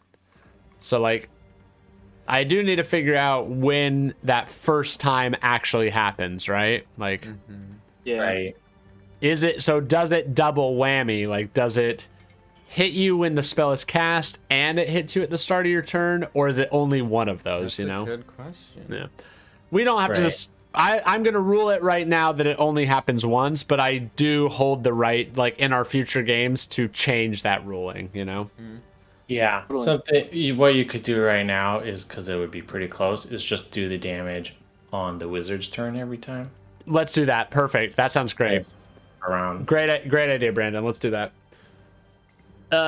Perfect. Are you flying in the air also, Brandon Rhodes? Yeah, so I just flew down to like cast Sanctuary, but I am flying just 5 feet above Mira. Yeah, so you do see that the poison is heavy and it does sink down. So as you're flying above, like the poison settles and it doesn't quite like hit you as you're hovering above, but it does fully engulf like Mimira on the ground, you know? Okay. Okay. The archer is going to like, you see the archer like has this sort of panic look and it's like, this isn't what I signed up for. Like, I just came here. I just needed gold and magic items. Like, that's all I wanted was gold and magic items. And you see the archer, like, knocks their arrows. And let's do this. I'm going to roll here. If I roll 11 or above, their 2 attacks are going at Mimira. If I roll 10 or below, they're gonna go for Melvin. So 1 roll, that's it. 11 on the dot. Okay, going for Mimira, 2 attacks. Sanctuary happens. Yeah, so now got to make a Wisdom saving throw to see if she will attack Mimira. Ooh, not good. 10. I have horrible charisma. Oh, which that's gives me a really bad saving throw, or whatever it's a save DC, but it is still 11, so she failed. No way! It's a -1 modifier. Oh my Holy cow. gosh! She got a 10. That's incredible. Right. So now she has to attack you or attack with disadvantage, right? She has to attack someone else. Someone else. cannot Okay, attack- she can't going for attack me. Melvin then. 2 attacks going at Melvin with the longbow. Here we go. First one. That's a crit. Natural 20. Next one. 15. Miss. Miss.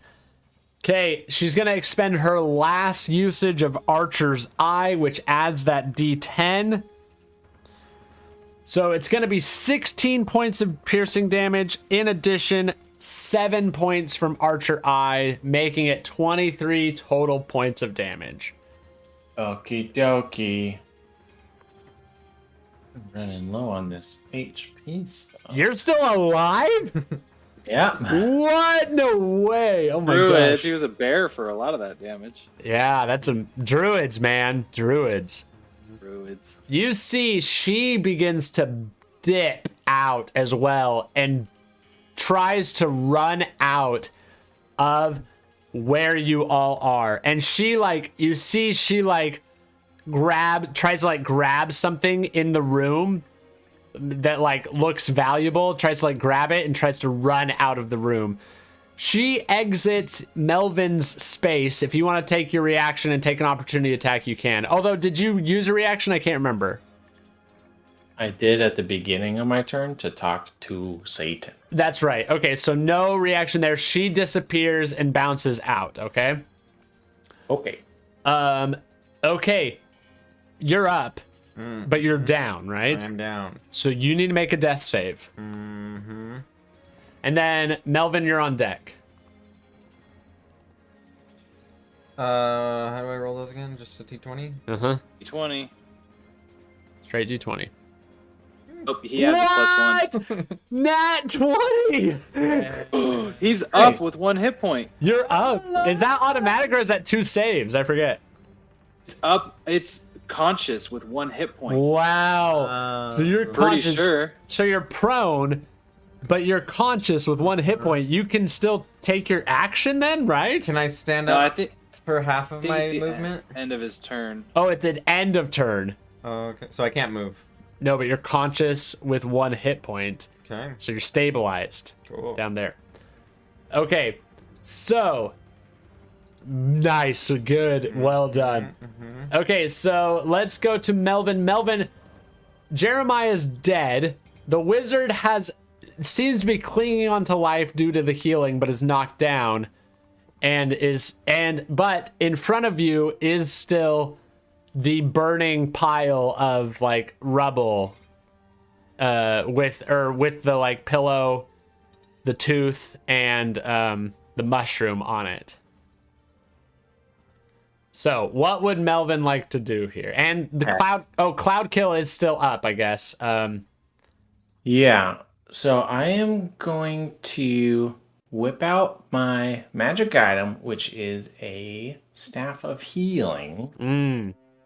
And I'm going to activate it to cast Mass Cure Wounds. Oh, nice. So the 3 of us each So good. get 3d8 plus my spellcasting modifier, which is 1. Wow. So 14 hit points back. That's huge. All right, tell me what it looks like when you do this. So I let me think. So it's kind of like a gnarly wooden staff, and it's got runes carved into it. And I start whispering to it and waving it around, and then you can see the like the grooves of the runes that were cut into it. They start bleeding. And then the blood flies across the room into all of us. Oh my gosh. That is so good. And then I would like to it'd be fun to kill this wizard. But what I really want to do is peace out and pick up the pillow, because Got the mushroom too. The mushroom. No, you get one thing. You get one thing. I pick up the pillow and I run into this room, and I'm just gonna fly far away to try to save Satan. Give me a Constitution saving throw as you reach into the flame. Because it's a fire. Yeah. 9 plus 1. Okay. You take 4 plus. You take 10 points of fire damage. Ow, jeez. Yeah. So you reach in and your hand like catches a flame, and you see some of like your feathers singe and burn, and you think like, oh, it's gonna be hard to fly, like it's gonna be painful to fly for a bit. I should have wild shape before doing that. Yeah. Anyway, I'll just come into this room and just throw the pillow down on the ground. Yeah, so you cast the pillow on the ground and it goes out of flame instantly, and you see everybody else in the room still with Satan. You see the glow turns to a pretty uniform red, but it's definitely a lighter shade. It's more of a pink at this point in time. Like, it's less of a glowing red, like crimson blood. It's more like pinkish now. But everything else has also gone out of flame and it's no longer on fire. Yeah. Wonderful. Great turn, Brandon. Is there anything else you want to do?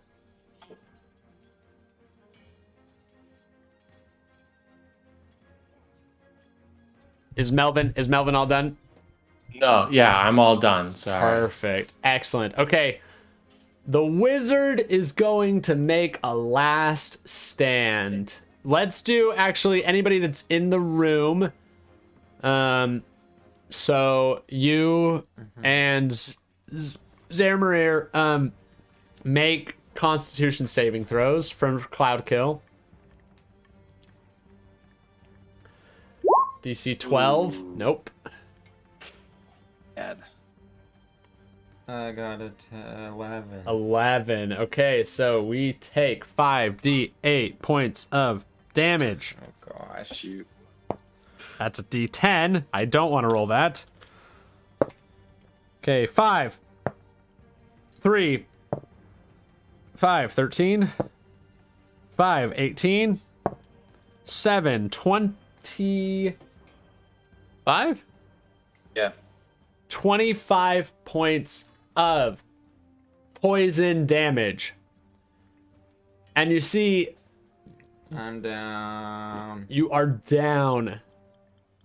Are you still up, Zarmarir? Yeah, I am. Holy crap.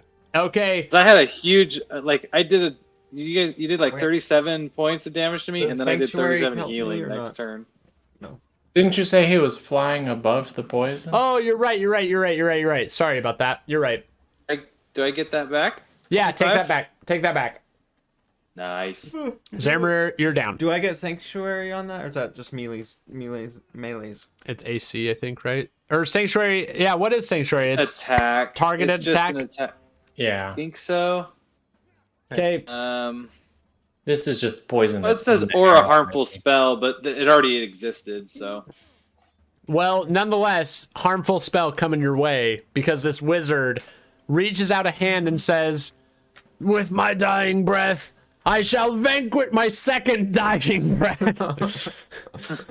I shall vanquish the evil that has accursed this shrine that they call Satan, whatever that means," and shoots It's out. an acronym. It's just an acronym. Did the wizard take poison damage also? No, the wizard won't take it this time because it's like emanating out from him. I'm gonna say it. He doesn't take it. He frankly he probably shouldn't have taken it the first time, but it was fun. Let's do lightning bolt to you two.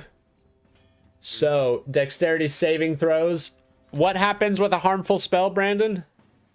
So I'll read it again. Sanctuary says, ward a creature within range against attack.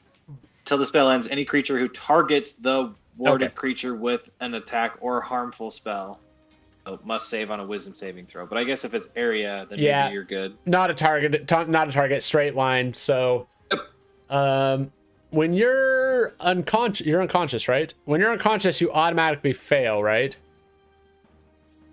I think so. I think so too. So, Zarmarir, make your dexterity saving throw.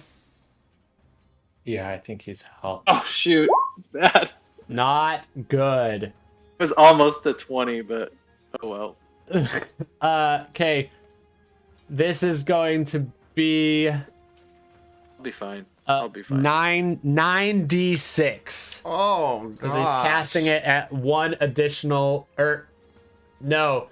10d6, because he's casting it at the highest level, his final 5th level spell slot here. Okay? 10 of them? 10d6. Okay. All right. I might be okay. Okay, here we go. 4, 9, 15, 21, 23, 24, 28, 33, 37, 38, 41. I think actually that was the last one. That was That was okay. the last one. 41's the last one. How much HP do you have total? 0. 42. No, how much do you have total? More than that. You do? I total 56. Oh, okay, good. Good. Okay, so you take 41 points of damage. You take automatic failure. Death failure. Yep. Zarmarir, how are you doing? I have 1 hit point. No, you don't. Oh, I do. Way. I was at 42. No. nice. That mass cure wounds. Clutch. Huh? Wow. You see, he says, the forces of evil cannot be this strong. Good always wins. Good must always prevail. And that'll be it for his turn, I think. Yeah, that'll be it. Actually, you see as he begins to lift off the ground and raises slowly in the air, and you see like this crackling energy. You see his eyes go white like Raiden in Mortal Kombat, and it's like he's being taken over by this electrical energy as he like builds and builds and builds up with this electricity. That will be Zarmarir. You are up with 1 HP. What do you want to do? I want to kill this dude. Okay, go for it. I'm gonna fly over like the demon that I am and start swinging away. Here's the first attack. Oh! So for fun, I'm definitely gonna put 1. I'll do a first level Divine Smite into this. Do it. So, dude, if I click this, does that do it? Doesn't look like. Oh wait, critical piercing on the right. So it rolls twice for you. It looks like. It did. So that's An 18. Yeah, so 18 Okay. plus 48. 48? Paladins when they crit. Yeah, because it's nuts. crit. Divine Smite. Oh my god. So that's 31 points of damage. With a lot of that being radiant. Oh, radiant damage. Interesting. Yeah, Okay. that's an additional 9 because that's what I can do. Oh my gosh. Okay. Tell me how it looks as you destroy this wizard. Yeah, I think I take him, like I grab the back of his head or his beard. You said he has a beard. He does, yep. Grab him by the beard and I drag him into the cloud. And then I just stab him in the gut. Oh, yeah. Then drop him down into the cloud. So you drag him over and he goes, what? No. What is this? Radiant light. It's not you. It can't be you that's right. I'm the one that's right. I am the Holy One. It is me. And he Just like as look. you, yeah, I'll say like, just as you bend necrotic to your will, I bend radiancy to mine. Your sword plunges into his gut. Light bursts forth from his stomach. And then you see all of the like gas that's all around just gets sucked into his stomach. And you see as his organs and intestines shrivel and die and become blackened. And his body crushes in on itself. And all that is left is a lump of coal that exists where his body once was before you. Make a diamond out of it. And that we will be out of initiative at that point in time. Is my mirror close enough to death that it would matter if we were in initiative? Good point. That's fair. You do need to roll a death save. If you roll a 1, fair point. We'll do one more roll. If you roll a 1, I'm dead. you die. Don't be a Yeah. 1, please. Come Oh, on. good. It's a 5. A 5, so that's another failure. No. Okay. We might have to do one more depending on what other people do. So we'll be out of initiative. If nobody takes care of my Mira, you're going to roll one more death save. But we're out of initiative at Take care this of my point. mirror. I've got something. I was just making sure that he was I'm going to looking, Perfect. looking dead. What do you want to do? I'll use healing hands, which is different than laying on hands pool, as an ASMR. So you'll gain 9 hit points. Oh, nice. Perfect. You're back up. You're good. Okay, everybody's conscious.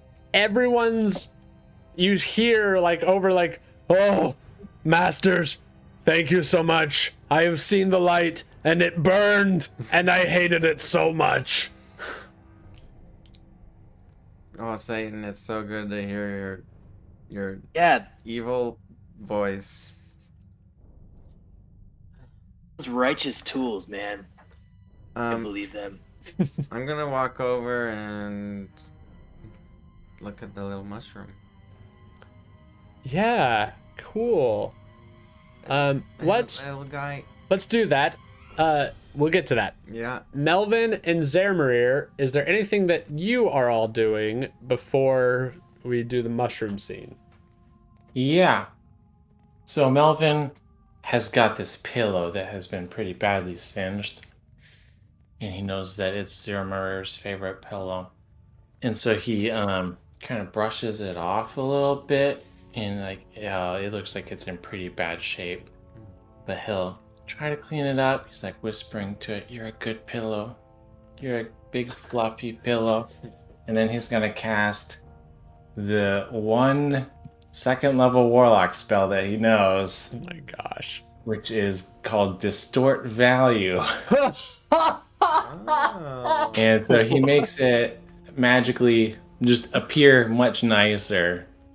So it appears to be twice as valuable as it actually is. Oh my It gosh. just kind of looks fluffy and, Nice. soft and beautiful. And only when that is ready will he come into the other room and he'll give it to Zermarir. My goodness. This is beautiful. Thank you, Melvin. Very considerate of you.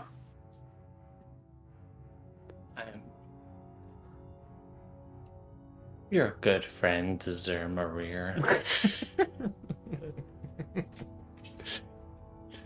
But we protect our own. I'll lay on hands and give you 10 more hit points. Thanks. So we cut now to you looking at the mushroom. Give me a nature check here.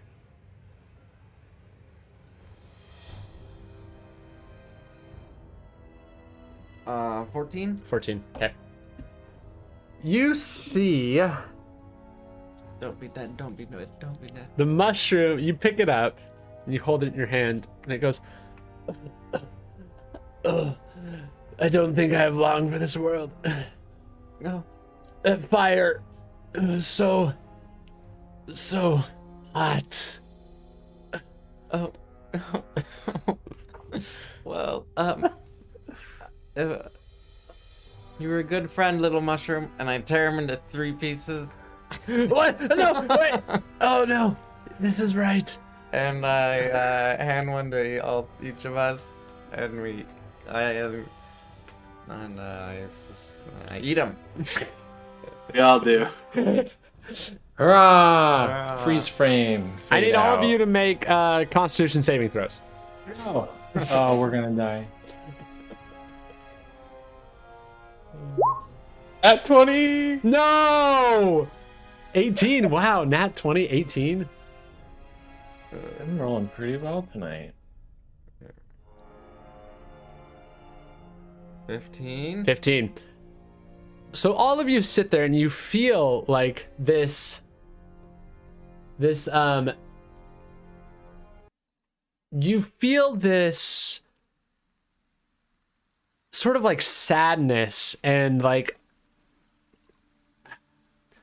I don't know what it is. It's like it's not like it's like just a minor form of grief as you realize that like this mushroom and everything that had happened, you know, like your home was invaded. This place where you felt safe had become a place of like chaos and anarchy and destruction, like a place that all of you have worked so hard to cultivate into a place where all of you can feel safe. And that was gone, you know, like, and now you realize like you had your pillow stolen, you had this mushroom that has been, that you had to essentially like integrate into you. Its life cut short, you know, because of these people that had come in. And Our pig. and the pig had like lost a tooth, you know, like the pig had experienced this terror and fear based on all of this. And as all of you are feeling that, this feeling, you hear a voice come over all of you and it says like, I hope all of you have figured out what's going on. You have, right? God? You may call me God eventually. I don't know if we're quite at that stage in our relationship yet. You know who I am, right? Mushroom? No. Are you the mimic? Is our whole house the mimic? No, it's nothing that... No, I don't... Okay, all of you just ate mushrooms. I guess I should expect some side effects. All of you are acting very crazy right now. No, it's me. You know my voice, don't you?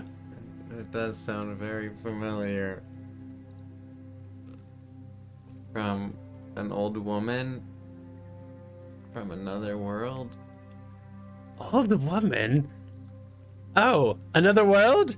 Oh, yes, sorry, wrong world. My apologies. And all of you feel your minds warp and bend and shift, and you travel in a wormhole of time and space.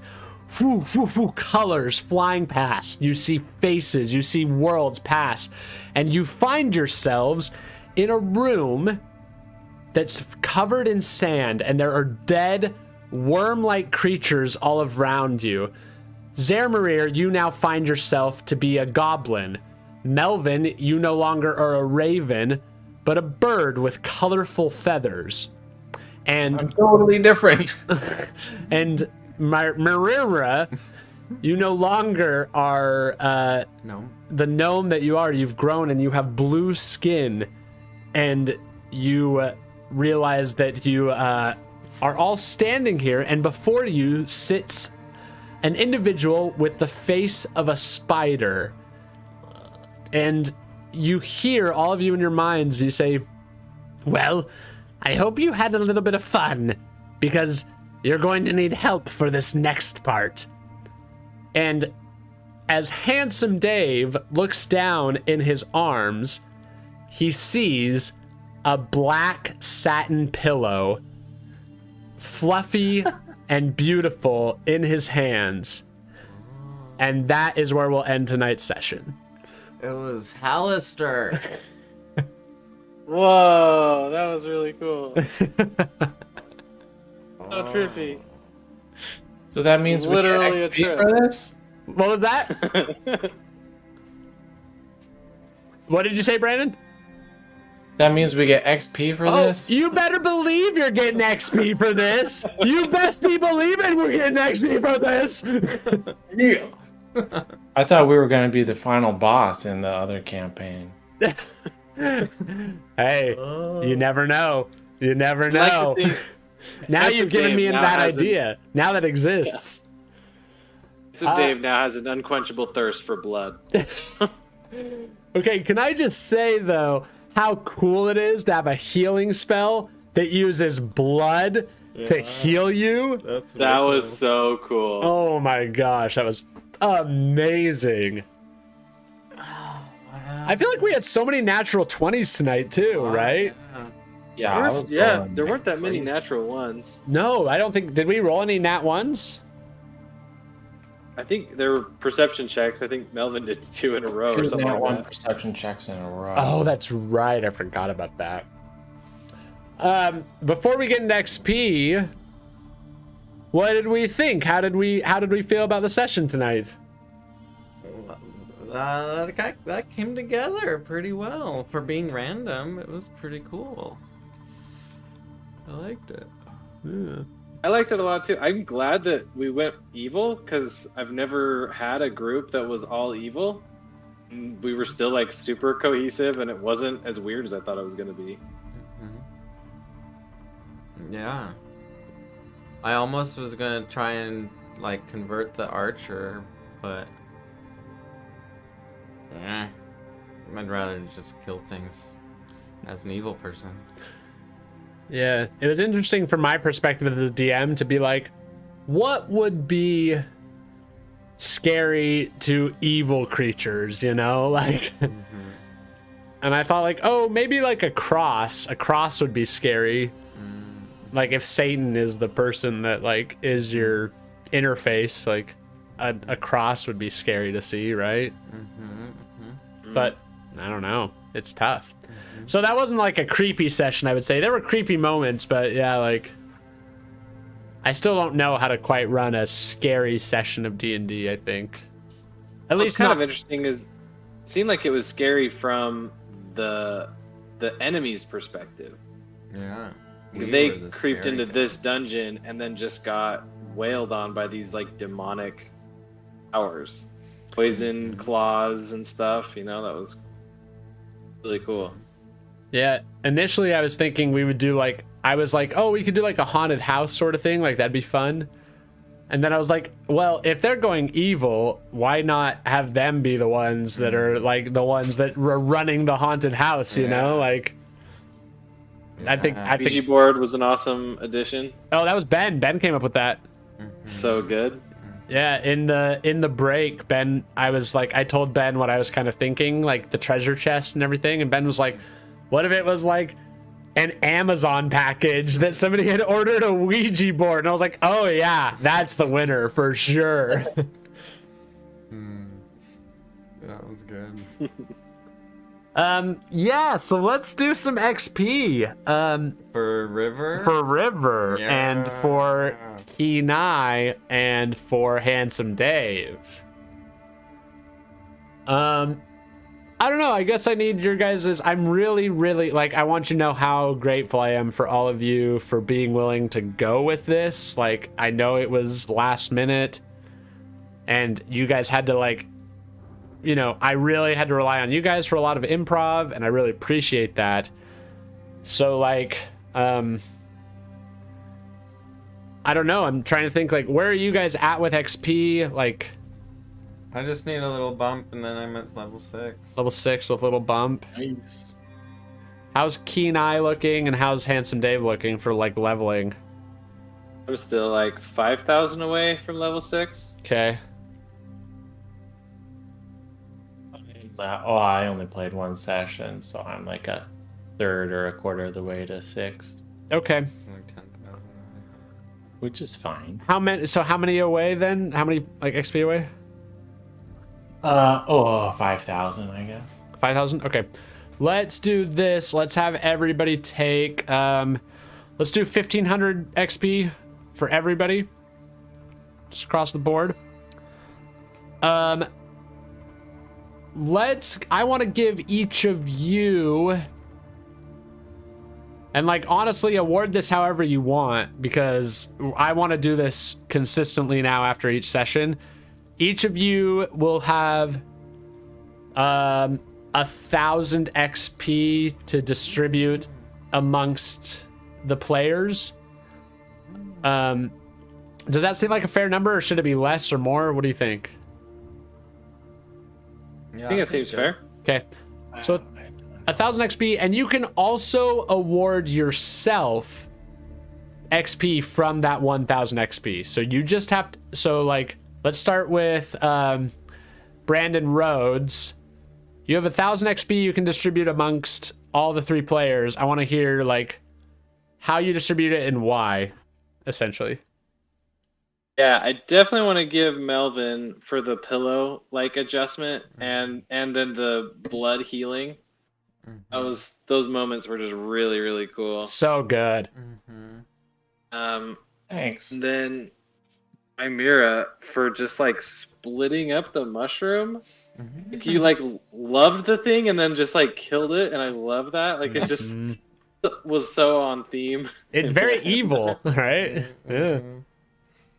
And I mean, since you definitely contributed for the Ouija board too, like that was really cool. So I think I'll just do 500 and 500. Feel free to. I feel like I might have set that, and then you guys might feel you have to do that too. But don't feel like you have to do that. Sure. No, I think that's fair because I think as like I want to do this consistently. Like I don't want this to be a one-time thing. Like in future sessions, I want us to keep doing this XP thing where you guys award each other XP. So like sometimes it'll be even and sometimes it won't. So you know. Yeah. If there was more people, I don't know. It might be easier to like give to one, but like right now it's like if I give like all to one and none to someone else, to feel like nothing. Yeah, I mean, if there's... I don't want to pick favorites here. Exactly. Yeah. Okay. So let's do this then. Let's go to Brandon Q. You can tell me your awarding of XP. I want to hear this. I would just like to do 500 to each of Brandon and Ben. Because, I don't know, this isn't a competition or anything. I liked that we played evil flavor characters, but you guys are nice people and weren't just assholes the whole time. So that was very cool. I gotta be honest, it's funny to have you guys play evil characters, and I feel like you guys were better people than when you play good characters. Like, that's funny. Cool. So 500 for each, and then Ben. Yeah, 500 for each. And I liked Brandon's ways of killing the bad guys. Well, Brandon R's. Rapier, wounding. Shish kebab and the smoke. It's pretty good. And I also thought the pillow thing was pretty cool. That was cool. That was cool. That was cool to save the pillow. I loved that. I thought it was great. Like, yeah. I'm just happy that I got to use my most powerful warlock spell.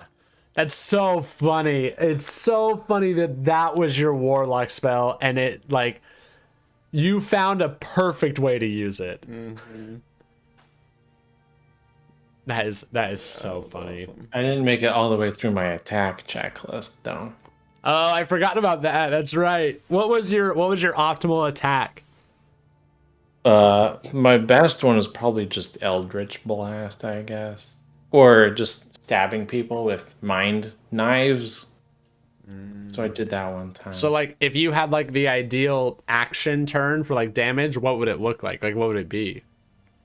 Oh, just doing rogue stuff basically with my 4 rogue levels. I forgot you had rogue levels. Yeah. But like I could turn into a constellation of stars and shoot bolts of light at people. I could do vine whips from 30 feet away. I could do poison spray at people's faces. It just goes on and on.